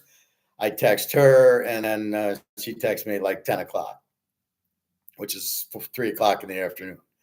So I get that. But I've met Jenna, so she knows who she's dealing with. And with Daria, she hasn't met me yet, so I got to take that in consideration. But if she doesn't talk to me again, it's gonna be damn hard to meet me, and then that's her problem. So anyway, I don't know. I know she's got her daughter, and she's working because she needs money because it's Russia. I'm not stupid. I met her at her other job, and now she's doesn't do that anymore. She really can't because of her because of the sanctions. So like I can't PayPal Russia. So what she was doing involved money from the U.S. or European NATO countries. She can't get anymore. So she's now working at in a call center, probably driving herself crazy. But she's under pressure to take care of her daughter. And fortunately, I'm helping her with rent and food, which makes it like, where the hell are you? That's the whole problem. Where the hell are you? I'm the one helping you. Why are you giving me the hard time? So that's where we're waiting. And so to be better, and sorry to keep bringing this up, but I'm just waiting for her to text me now. There's no more. I'm texting you. I'm done with that. That ended last night. I didn't text her today. And now it's just a matter of when you text, I'll respond. And that's really how it should be, because it shows that so if it's your girlfriend, it shows that she cares about you. Now you can be stoic going, yeah, okay, I trust the relationship. And, it's up to you if you help her or not. I mean, I'm a helping person, so I don't mind if my friend needs $100. If I know I can trust her, then that's fine. If and that's where I'm at with the girls. I know they need it. I've been with them both, or I've been with Jenna, so I understand it. I know how Russia is. I've been there, so yeah. If you need money to take care of your daughter and live and eat, okay. You got me. I know that's what's critical. Are you talking to 20 other guys? I don't know. Wouldn't surprise me. That's Russia, but doesn't bother me as long as you fucking tell me what's going on, or at least you explain. Look, because I always think, oh, maybe some guy's in town, and so she's 5 days with him and not with me. But then I go, well, yeah, but you should be able to text me, and you got to get home for your daughter every night because you can't leave her because we want a vacation, but you need your mother to babysit your daughter while we go to Serbia because you can't leave the daughter alone at night. So no, you're not meeting anybody. So I don't know what it is. My game plan's to wait till the weekend. Hopefully I hear from her. If I don't, then I'll email the sister who I email on PayPal and say, is she alive, or, the KGB pick her up, and we will go from there. So I don't know. I trust Daria, and I'm a good judge of trusting that. So anyway, if you want, this video is 12 signs that you should cut all contact with somebody, Marcus Aurelius, in the Stoic Journal, and just subscribe. So that's what we were watching. Very good. Some of these, avoid these 4 habits to avoid disrespect. I don't get into that much. Here's what I will watch. Let them go. How to detach from people and situations stoically. So I'm doing it to say, should I detach from Daria or not? She's making me uncomfortable, but I don't believe she's doing it on purpose. So sort of like, if there's an accident or something, was it on purpose or was it by accident? So if you did some damage and you tried to do damage, that's a problem. But if it was just accidental, something slipped, okay, then you got to understand what's going on. So is Daria doing this accidentally, or is she doing this on purpose? And I'm busy with Johnny for a week, and what was I going to tell you? That thought crosses my mind a little, but not a lot. So that's our Stoics for today. I needed it to handle Daria's situation. Bricks, we're just waiting. We know it's going to be gold back, and that's going to make our gold price go up. Besides the dollar going out and the dollar's collapsing. Again, the dollar collapses when nobody wants it. And right now, there's not a whole lot of countries that want it. China certainly is selling it. And that's, if there's no demand, as I say, if there's no demand, it's worthless. This is only of value if I can sell it and somebody wants to buy it. If nobody wants to buy it, there's no demand. So that's kind of where we're at. So right now the dollar's collapsing, but not collapsed yet. It's the Titanic that's sinking, but it hasn't sunk yet. So people can't really see it. But if you know the outcome is to get into this. This is the outcome. Let me go to see if there's any videos that I watched. All right, we got to watch this one from Alligator.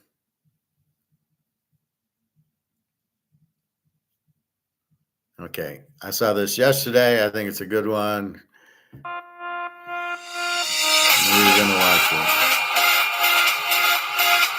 Russia has a certain amount of gold on the balance sheet of the central bank, but they've got 2 further funds which are believed to hold a further 10,000 tons.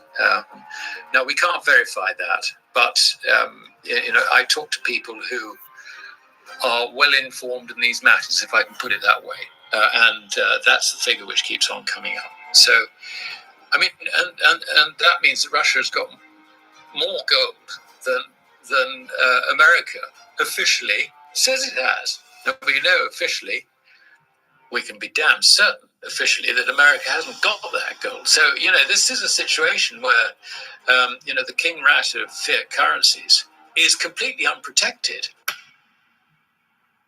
Today, we have an insightful discussion inspired by Alastair MacLeod, a well-respected figure in the world of finance and precious metals. In this video, we'll delve into the dynamics driving the prices of precious metals like gold and silver, explore the geopolitical implications of their accumulation by major nations, and consider the shifting tides in the investment world.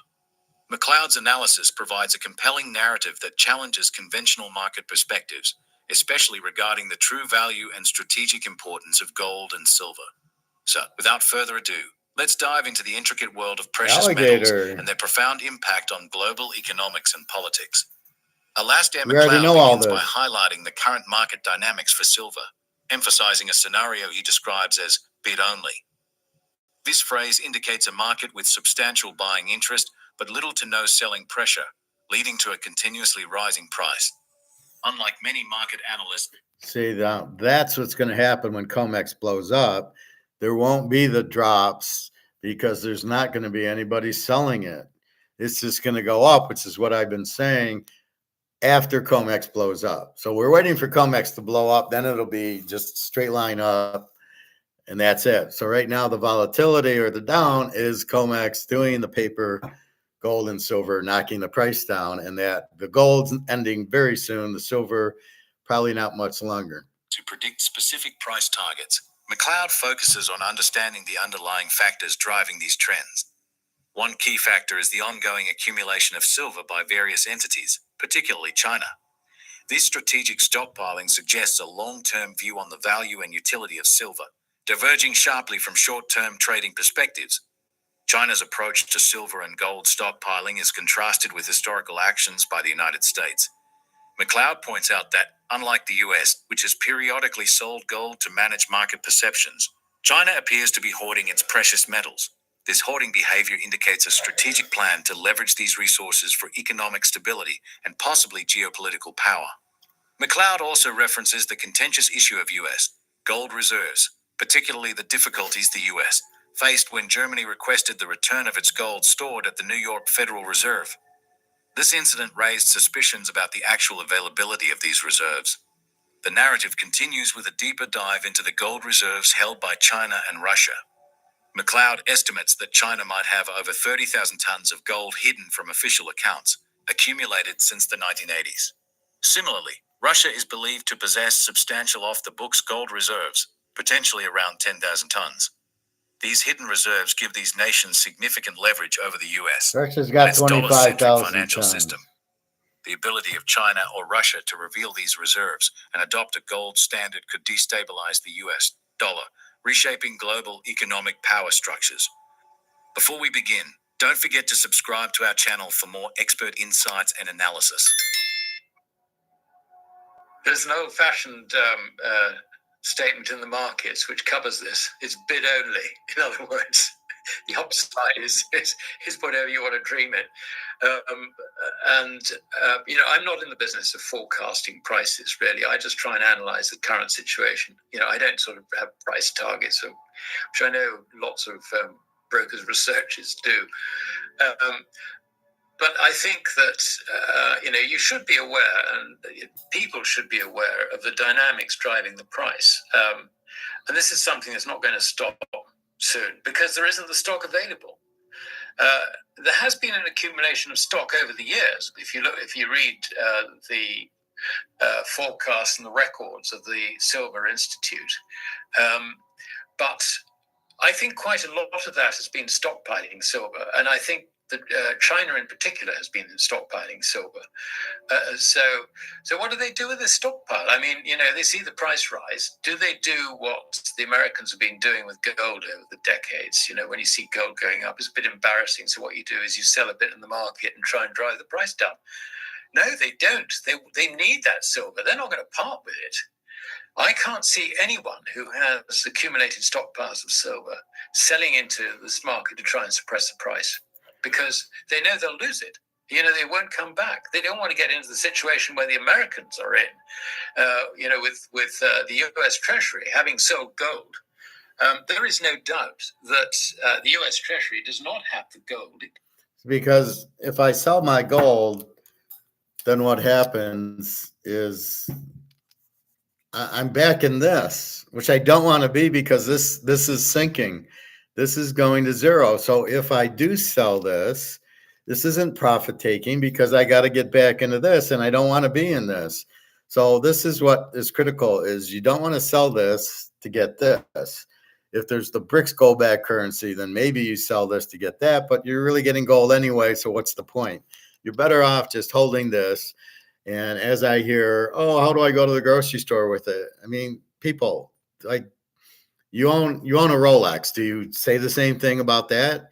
You own 1,000 shares of Amazon. Do you say the same thing about that? So how the fuck is gold any different of an asset than a Rolex or stock or Picasso or Van Gogh? It's all the same. You're not walking into a steakhouse with the Van Gogh going, oh, I want to pay for my dinner with it. I mean, this is what's insane. This is money, and you'll get whatever this new currency will be to pay for it, or it'll have it on your credit card, and you'll say, I'm going to the bank. I'm going to put my gold in the bank. I'm going to get the value of the gold or whatever. But there's no difference between this and a Rolex. So to say, well, what am I going to do? Take a Rolex to dinner? You're a fucking idiot. But you're getting out of this. Are you going to be able to pay for dinner with this? No, because it won't have a value. So you're fucked in this. So all you can do is get into this and not worry about the grocery store. You'll sell it, or it'll be on a credit card or something. There has to be a medium of exchange so you can buy food. That's the bottom line. Aims to have. I mean, if you want evidence of that, then look at what happened to. I think quite a lot of that has been stockpiling silver, and I think that China in particular has been stockpiling silver. So what do they do with this stockpile? I mean, they see the price rise. Do they do what the Americans have been doing with gold over the decades? When you see gold going up, it's a bit embarrassing. So what you do is you sell a bit in the market and try and drive the price down. No, they don't. They need that silver. They're not going to part with it. I can't see anyone who has accumulated stockpiles of silver selling into this market to try and suppress price, because they know they'll lose it. They won't come back. They don't want to get into the situation where the Americans are in, with the U.S. Treasury having sold gold. There is no doubt that the U.S. Treasury does not have the gold it claims to have. I mean, if you want evidence of that, then look at what happened. When Germany demanded a small part of their gold earmarked as their property at the New York Fed. When they demanded that back, that's very difficult. We can't possibly do that. We're going to need at least 7 years' notice. Was what came back. I mean, it's just ridiculous. It was quite clear that they'd flogged that gold on, and they just didn't have it. And any pictures of, vaults full of gold. And incidentally, they denied the Bundesbank representatives. They didn't give them permission to. They denied permission for the Bundesbank's representatives to go and look at the vaults and inspect their own property. Have you heard of turtle traders? They were a group of 14 novice traders who were trained. Why? It's not there. It's quite simple. Now, contrast that in this situation with China, which has been accumulating gold off balance sheet, if I can put it that way. Certainly since the People's Bank was appointed by law with the responsibility to manage the nation's or the state's gold back in 1983, I reckon they've got over 30,000 tons now hidden. And this is apart from what they actually show on their balance sheet as reserves. Russia is a similar situation. Russia has a certain amount of gold on the balance sheet of the central bank, but they've got two further funds, which are believed to hold a further 10,000 tons. Now, we can't verify that, but I talk to people who are well informed in these matters, if I can put it that way, and that's the figure which keeps on coming up. So, I mean, and that means that Russia has got more gold than America officially says it has. Now, we know officially, we can be damn certain officially that America hasn't got that gold. So, this is a situation where, the king rat of fiat currencies is completely unprotected. And the currencies of its two main enemies, hegemons, whatever you like to call them, is well protected and can be revealed at any moment of their choosing. They do actually have it in their power to destroy the dollar. And, that brings us on to the topic of geopolitics. When it comes to the wars in Ukraine, when it comes to the potential conflict, the problems in the Middle East, drawing in the superpowers when it comes to Hey, Greg and John. No, this is saber Alligator. rattling by America I'm over fine, Taiwan, thank you. And all these factors, actually, just by putting their currencies onto a credible gold standard, Russia could just kill the dollar overnight, just like that, which is an interesting thought. And the only thing I would say, I think it would be a good thing because we need to get back to reality. But for those who do not want to face the consequences of that, I would say, well, at least it's better than a nuclear war. The financial war is better than a nuclear war. And I think that's probably how it's going to end up. I hope it ends up that way because the alternative is we seem to be sliding into just greater and greater conflict. McLeod extends his analysis to the geopolitical arena, where the strategic use of gold and silver plays a crucial role. The accumulation of these metals by China and Russia could serve as a powerful tool in their geopolitical strategies, especially in conflicts like those in Ukraine or tensions over Taiwan. The potential for these nations to shift to a gold-backed currency could undermine the dollar's dominance, presenting a non-violent method to exert significant pressure on the US. McLeod suggests that such financial maneuvers, while disruptive, are preferable to the devastating consequences of a nuclear conflict. Turning to the investment world, McLeod observes a significant shift in focus from tech stocks to commodities like gold, silver, and copper. For years, the investment banking sector has prioritized high-growth tech stocks, driven by significant returns and client interest. However, the tides are turning as the value of tangible assets becomes more apparent. This shift is partly fueled by the environmental, social, and governance ESG movement, which has inadvertently suppressed investment in mining industries. It's an interesting time because it's been so long since gold, silver, and other commodities really were worthwhile as far as the brokerage community is concerned in terms of coverage, research coverage. Spending money on research is not necessarily a cheap thing. What they have done is they've concentrated more on, tech stocks and all the rest of it. That's where the money is being made. That's where the investment banking profits are. It hasn't been in the dirty business of mining. And furthermore, in recent years, the whole of this sort of environmental, anti-fossil fuel, ESG movement has worked against the mining industry. So the brokerage industry basically has not invested in research. So in these very early days, what you're seeing is the beginning of a shift, if you like, of portfolio allocation away from the fashionable, the tech stocks and all the rest of it, into what's likely to be the newly fashionable, which obviously gold, silver, copper, the miners, if you like, of these vital goods. And it's going to take time for the brokers to build up a research capability covering the sector. So what we see now is they're just literally going in and buying the big names. What they're finding is that you want to go in and buy a big line of stock of Newmont Mining or something like that.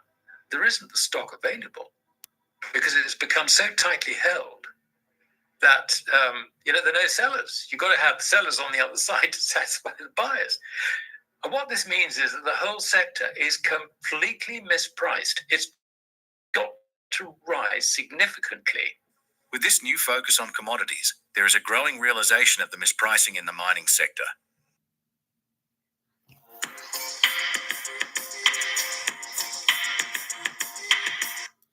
With this new focus on commodities, there is a growing realization of the mispricing in the mining sector. Stocks in major mining companies are tightly held, leading to a scarcity of available shares. This scarcity, combined with increasing demand, suggests a substantial upward revaluation of these stocks is imminent. As investment in mining research gains momentum, seasoned experts in the field will see their knowledge and experience become highly valuable. McLeod's long-term perspective underscores the importance of patience and expertise in investment. He notes that those who recognize the value in underappreciated sectors and are willing to wait for their investments to mature are often the most successful. In contrast, those who chase momentum without understanding the underlying assets are likely to face significant losses, especially as rising interest rates and market corrections take their toll. In order to generate the sellers to satisfy the new buyers. And so I would see the sector moving up on very little volume. And then you will find that people will start putting more effort into research. And you'll find that the long-term experts who have been in this game, in the mining game for a long time, their expertise will become sought. It'll become extremely valuable. I see those guys actually doing very, very well. I'm no longer in that business, but as a long-term observer, I've seen these shifts over the last 50 years, not just between sort of mainstream industrials and mines, but also between others, different sectors. I've seen brokers who recognize value getting into an undervalued sector, being patient for 2 or 3 years before that starts to really pay off. But these are the guys who really make money. These are the guys, the value, the guys who go for value and understand what they're doing. They're the guys who really make money. Whereas the momentum boys they're going to be chopped off at the knees. They really are. It will be rising interest rates that does it on the one hand, and the fact that they know absolutely nothing about mining, and they're going to have to pay up in order to buy it, and they'll probably end up buying the wrong stuff anyway. So it's going to be interesting times for those who are on a learning curve. Let's put it that way. All right, listen to me, guys, and you'll be fine, because we know what we're doing.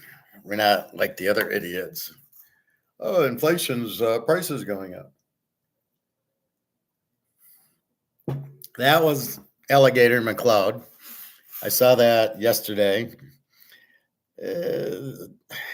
Huge gold news from Russia. Well, it wasn't really huge. We know they've got 25,000 tons of it. So to tell me they've got 15 or 20,000 is not new news. But when you keep fucking around with Putin and war, he is going to come out. That's why we know BRICS will come out with a gold-backed currency, and that'll take care of everything. And then we know the U.S. dollar is gone anyway because they're printing it. So we got Monday. Comex is blowing up. China, Russia have all the gold to go on a gold-backed system. BRICS gold-backed system. The huge inflation for the dollar destroys the dollar, even if they don't go on the gold-backed system, which will raise gold. So there's 12 ways to Sunday that the gold's going to the moon, and it's just a matter of when. When does the dollar go out? We can't answer that. The simplest answer is when nobody wants it. When is Canadian Club going out? So if you said, when is this going to zero? It's when nobody wants it. But that's not going to happen because it's Canadian Club 12-year. When does the Mahomes go out? Never, because there's only 50 of them. Because it's limited and it's Mahomes, this will never go to zero. That's why I tell you to buy this and buy the Rolex and buy the painting and buy Mickey Mantle cards and Mahomes and Brady cards, because there always is demand. The key word in our economics is demand. You have demand, you have a price. However, when you don't have the demand anymore, the price goes to zero. So demand, yes. Price, demand, no. Price, zero. Price to the moon. And that's all you need to understand is their demand for gold, which is all over the place. And as I said, it's sort of like the Super Bowl. The first tickets come out, they're not that expensive. Then you want to go 2 weeks before the Super Bowl, and all of a sudden tickets are $5,000. Well, they weren't face value $5,000, but they're all sold out. So the supply is limited, the demand is more, and then it pushes the price up. The supply is limited, the demand's more, the price goes to the moon. Comex is fighting it, but they need the physical to fight it, and they're running out. There's not a lot left. There's not a lot of silver left. So they're running out. So we're getting to the end of the Super Bowl tickets being $350 to the Super Bowl tickets now going to $3,000 because we've hit the secondary market. And that's what's happening. So it hits the secondary market. It's much more expensive. Gold, there can't be much left. Silver, they're using it all for these solar panels. There's just not going to be that much silver to use for that in COMEX or in the ETFs. The ETFs are a bunch of bullshit. That's another Ponzi scheme. So avoid the Ponzi scheme, which is called Wall Street and the banks. It's funny, my unemployment didn't hit yet today, but I'm assuming it'll hit either tonight or tomorrow. And because they delayed it a day. And my first thought was, they're playing games. Normally I do it on Monday, and on Tuesday you get the check.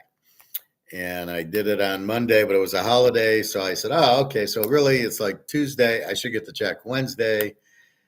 They didn't do it on time. And now it's Thursday and I still haven't gotten the check. I'll get it Friday. So they delayed me 3 days. Now, all I was concerned about is that I will get it, which I will. So that's what I was concerned about. Interview on Monday. Then I won't even need it. And then I'll be back to buying a shitload of gold with my new salary if I get the job, which I'm hoping I will. I did very well in the first 2 interviews, so it should be fine on the third one.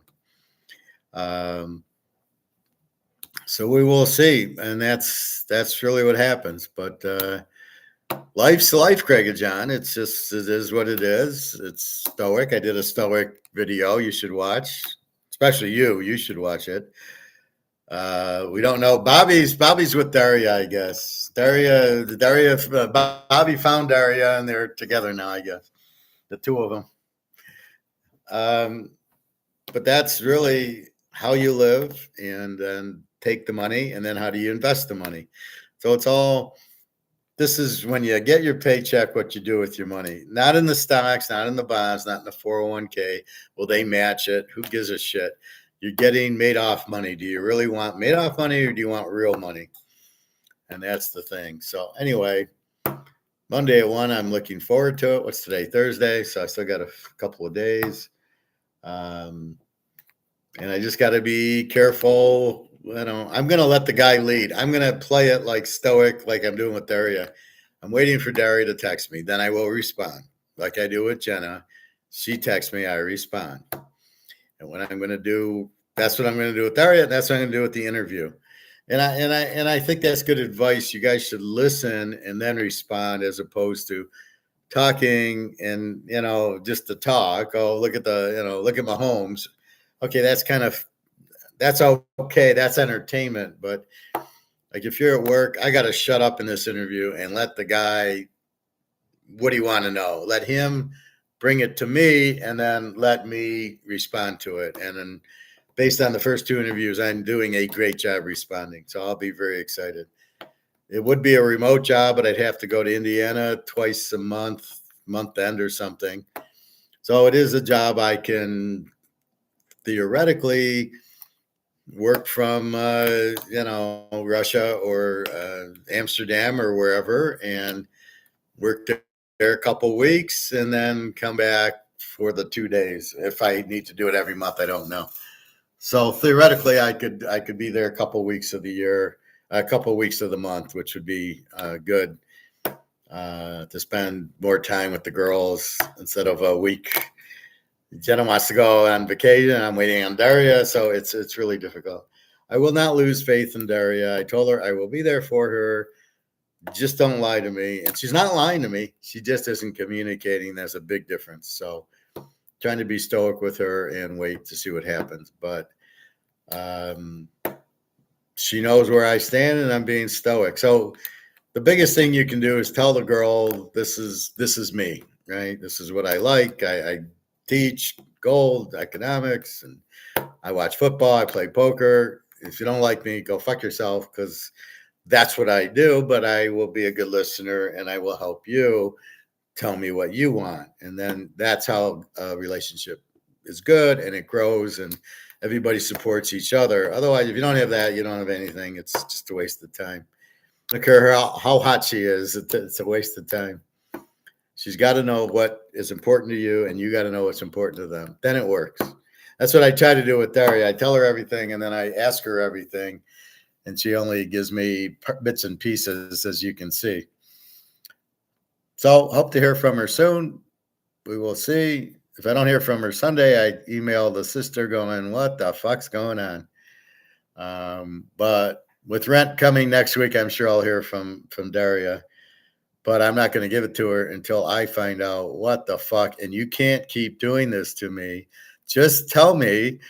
I don't care if you go and, you're gone for a week to Moscow. Fine. Just tell me beforehand. Anyway, so that's what's going on. So, baseball. Well, basketball first. We're taking Minnesota minus 4.5 for 5 units. Now that they finally won and they're down 3-1, it's a must-win game. They're at home in Game 5. Look for them to win pretty big. And then I would look for Dallas, I think, to win Game 6. Baseball, we like Seattle. We like Boston over 7. Arizona under 7. Those are just picks, but not bets. The bets are Washington 5 unit and the Yankees 5 units. Not a lot out there. We lost with Verlander yesterday, where the pitcher who I didn't think would keep it under kept it under, and he pitched I think a 2-hit. They had a home run. They hit a home run off of him, and I think he gave up 2 runs for 8 innings again. The Verlander. So we just didn't get any hitting. But it's my fault. We should have went under if the other pitcher had a 3.5 ERA. Is more like a 1.5 ERA. They didn't hit. And Altuve is hitting 290. Bregman's still about 220, but Altuve is like 290. So surprised we didn't get any support, but okay. But that's okay. That's why you play Verlander under just as much as you play Verlander to win, because they're not going to score a lot of runs. New wine and new creature. Stop chasing fake scam internet chicks. It's embarrassing to hear you talk about it. Okay, thank you very much. Welcome to the class. It's not fake scam internet chicks, but that's okay. You have your opinion and you're welcome to it.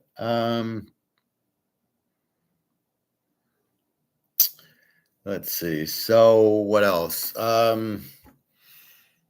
Look for gold. Gold and silver should start. Let's see what they're at. Gold and silver.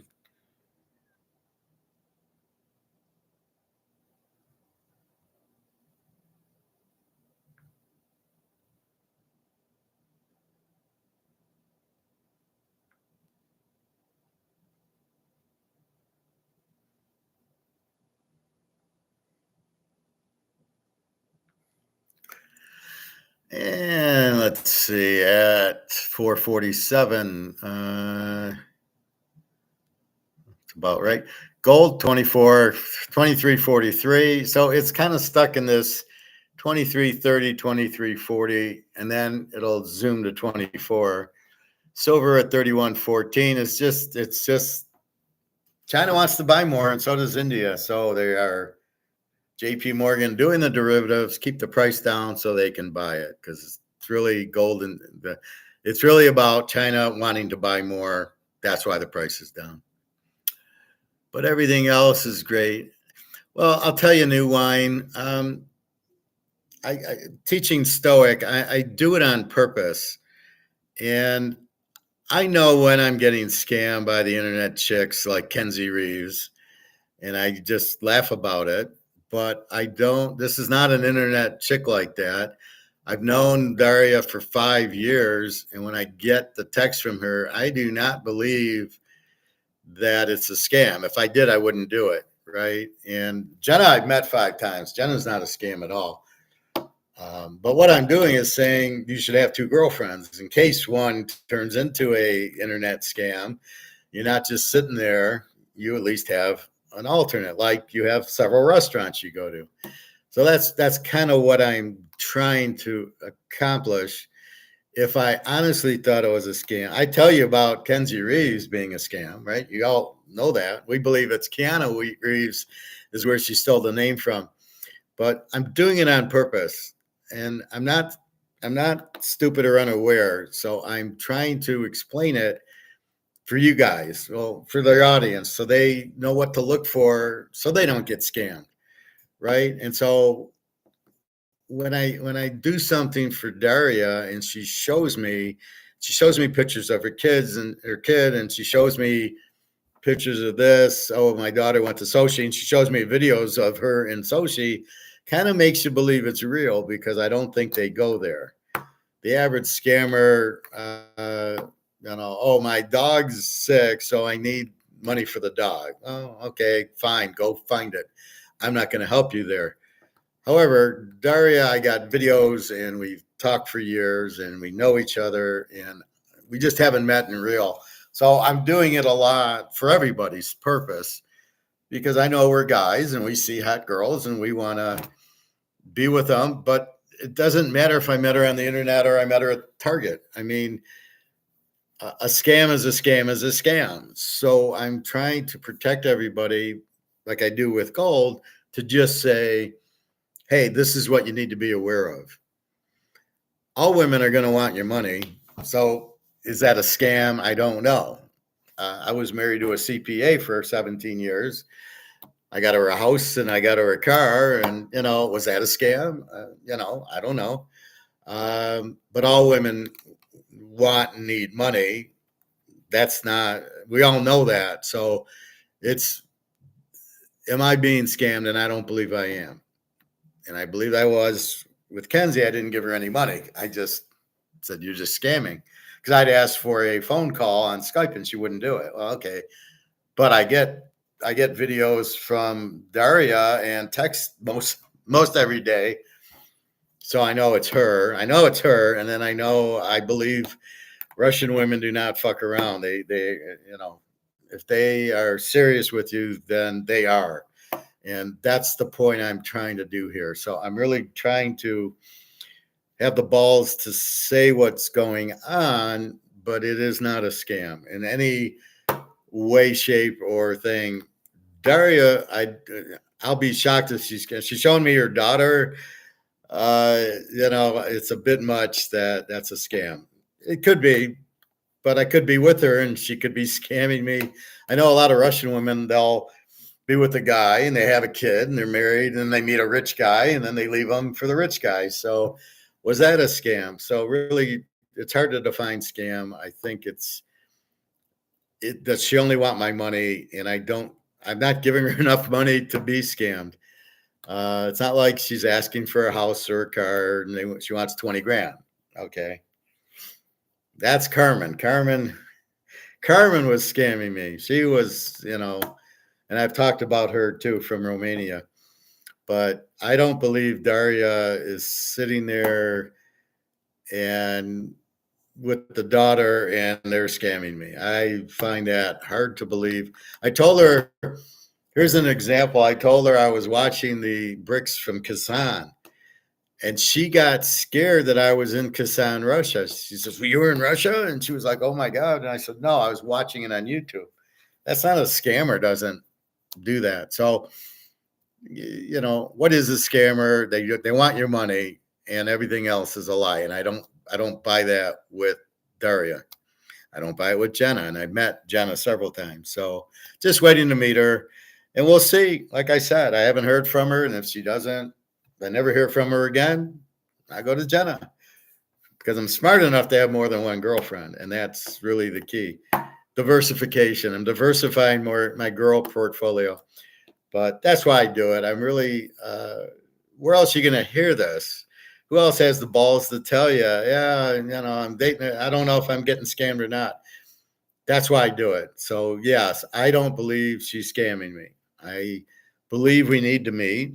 Absolutely. And we will see from that. And we're trying to meet in Serbia.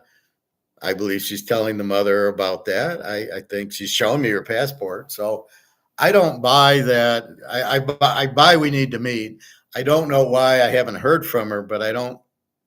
She ain't married, so who knows?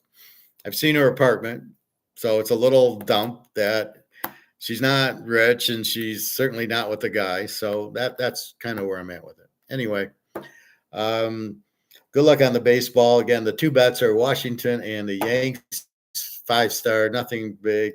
Minnesota backs against the wall. They finally beat Luca Brasi in Dallas. So I believe that they figured out how to guard them, and they are at home. And if they lose, they're done.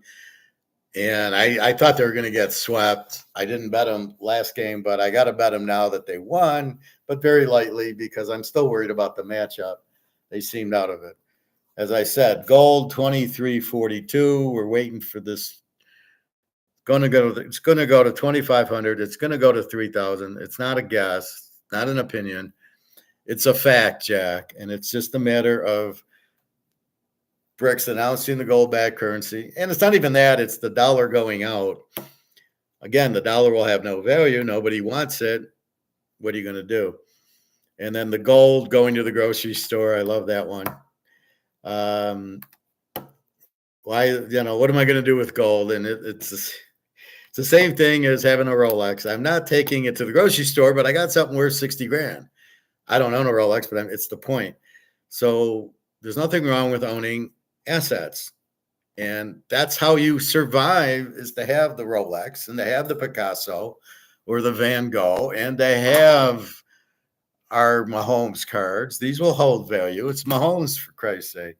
And then this and silver. This is the critical. You're doing it to keep value, and you don't want to be in the Madoff Ponzi scheme called the stock market.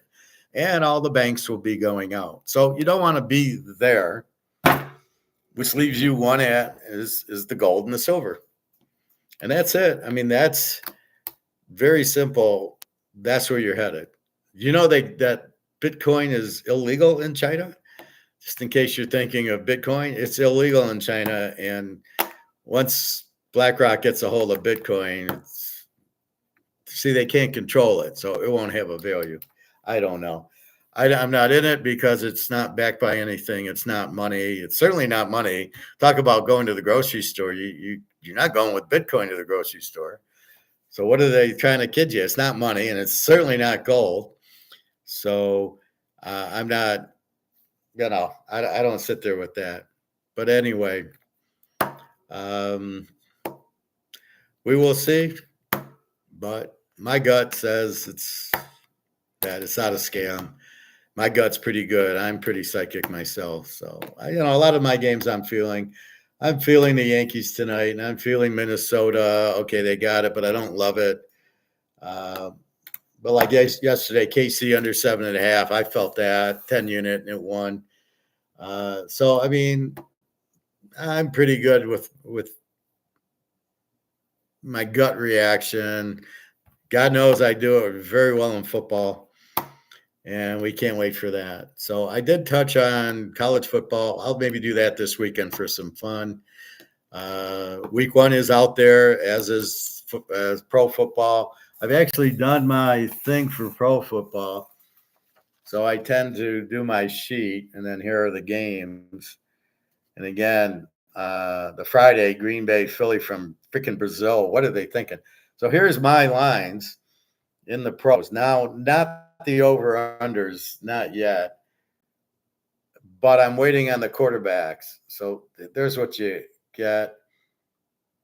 I think Buffalo could be the week 1 lock. Cincinnati, certainly. Although I don't like Brissett. I wish Drake May was a starter and they'd win by 50. Miami, New Orleans, anybody against Carolina. And the Giants mini, I mean, who's quarterbacking what? So a lot of those we got to wait for the quarterbacks to see who's quarterbacking. And I don't think Drake May starts a long time, and I don't think J.J. McCarthy is any good. How he's going to start for minis, not a chance. He wasn't good at Michigan. All he did was hand the ball off and throw 5-yard passes. I don't get the big deal with him. Bowden, I think, will light up. Who's Denver got? Denver is at Seattle, and I would imagine they're the dog. The question is Denver's defense. Seattle doesn't have a defense. Denver's got that good running back from Notre Dame with Bo Nix. We're not sure the receivers yet, but we love Sean Payton. And in Seattle, to let Coach Pete go is a huge mistake. I looked at this coach as a joke. He was a defensive coordinator for Baltimore for 1 year. And other than that, he's been an assistant coach. This guy's got no clue.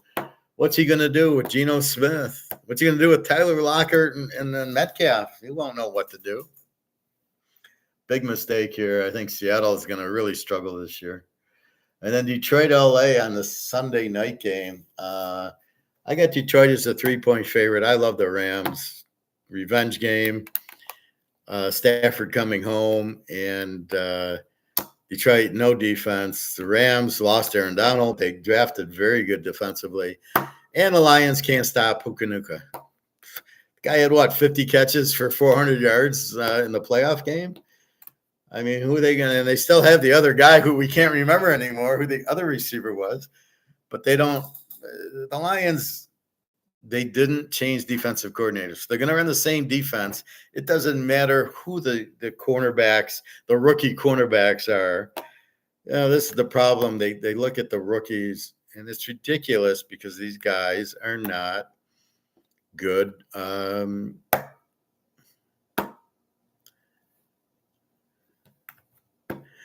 It's just a joke listening. Oh, they drafted this guy from Alabama. Yeah, okay.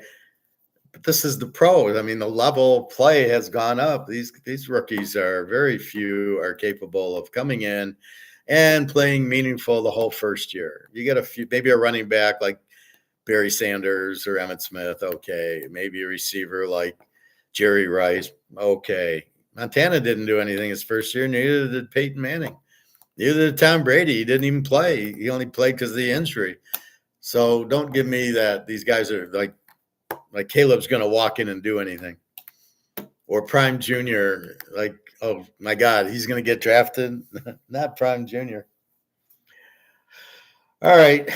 No more embarrassment. So hope everybody's good. Have a nice day. Time for dinner, 5 o'clock. I'll give Luke 5 minutes to come on. And that's it. So, I mean, we got a rundown. Buy your gold, buy your silver. They're waiting. They're keeping the price down. $23.42. You should buy your gold for about $24.42, $24.40. The Maple Leafs and Cougarans and Philharmonics probably $24.10. And the silver's 31 would be 33, I think. Especially, you don't need the regular silver. Just get the bullion.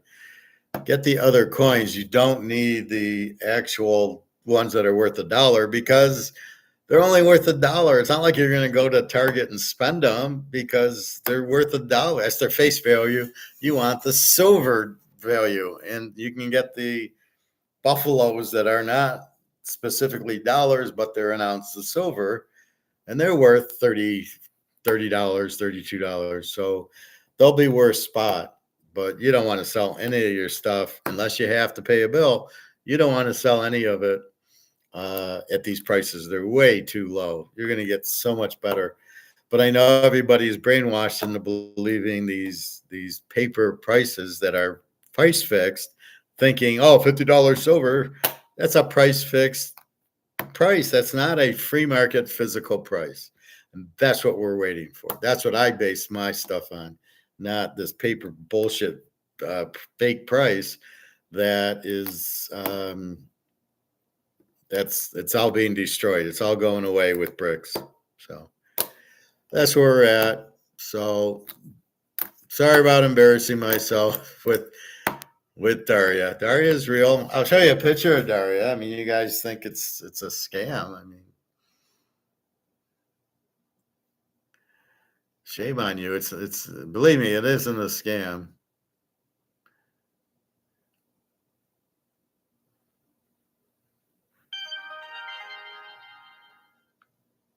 So there's Daria. She looks pretty real to me. I don't believe she's a scam. So I don't think this is scamming me, right? Or this. I don't believe this is a scam. Sorry. Or this one. This is, she just sent me. This looks pretty real to me. It feels pretty real. Now, I'll believe it's real, but that's my option, right? I know my vehicle's not there. This apartment, they text you, they email you, don't, they're repaving the parking lot. Don't park there. Yeah, I get it. It's not there. It's somewhere else. Anyway, okay. So have a good night, everybody. Nice to meet you, New Wine and New Creature. Feel free to I do it live so you guys can chat. We have to do a search and rescue for Bobby Bow, wherever the hell he is. It's hysterical. Luke, I'm waiting for you. You usually get off work right around 5, so I'll give you another 2 or 3 minutes. But bricks, I think we're getting very, very close to 0 hour. BRICS gold-backed currency, and they're just pissing off Russia and China with all this stupid war stuff. They can't beat Russia. I mean, what are they going to do? Send 1,000 troops into the Ukraine to send up drones, and Russia's going to do what? They're just going to run away? I mean, come on, you can't beat Russia. It's all over. The game's over. End it already. You're killing all these Ukrainian people. Thank God Daria's in a safe area, or Jenna's in a safe area and not getting beat. But anyway, we will see. Luke, one more minute, Luke, 5:05. But I guess sometimes you gotta trust your instincts, and sometimes you gotta play the game. If Daria's scamming me, it's a scam. That's my fault, right? I believed it. And if she's not scamming me, then she's not scamming me, then fine. So that's really the point of it. It just becomes, do you want to take the risk like we bet on football? Do you want to bet on the game and make money? And that's really what it is. But we'll see. And certainly not a fake scam internet chick. She's not really an internet chick, so she's not fake. But we met on the internet 5 years ago, but now we're on WhatsApp. And she better still be alive because I'm really worried. Anyway, okay, I don't see Luke. All right, have a good night, everybody. www.teaserking.com. I will be on tomorrow's Friday. I don't know. I'll try for about 2 o'clock, 1:30. Like I said, I ran to the bank. I had to run to unemployment, go, where the fuck's my check? And they said, well, it'll be, I just sent it out. It should be there this afternoon or tomorrow. So I'll just look tomorrow and hopefully it's there. It's for rent for next week. So I got the money to cover if I need to. Just knowing everything's okay, that's fine. But on top of all my other stress, it's crazy. But again, I'm trying to teach you about stoic and women and everything else. It's yes, but I'm being open about it. So just keep that in mind. I do not believe I'm being scammed, and I know what a scam looks like. So I've been trained by the best, the Romanian girls. So we will see. Anyway, have a good day. Good luck. Again, it's the Yankees in Washington, 5 units, and Minnesota in basketball. Lay the 4.5, 5 units. And they're going to play their best game. If it's good enough, I don't know. But they finally got the win, so I think they can win. And that's what happens. All right, everybody. Take care. Luke, Bobby, Greg, John, New Wine. Take care, everybody.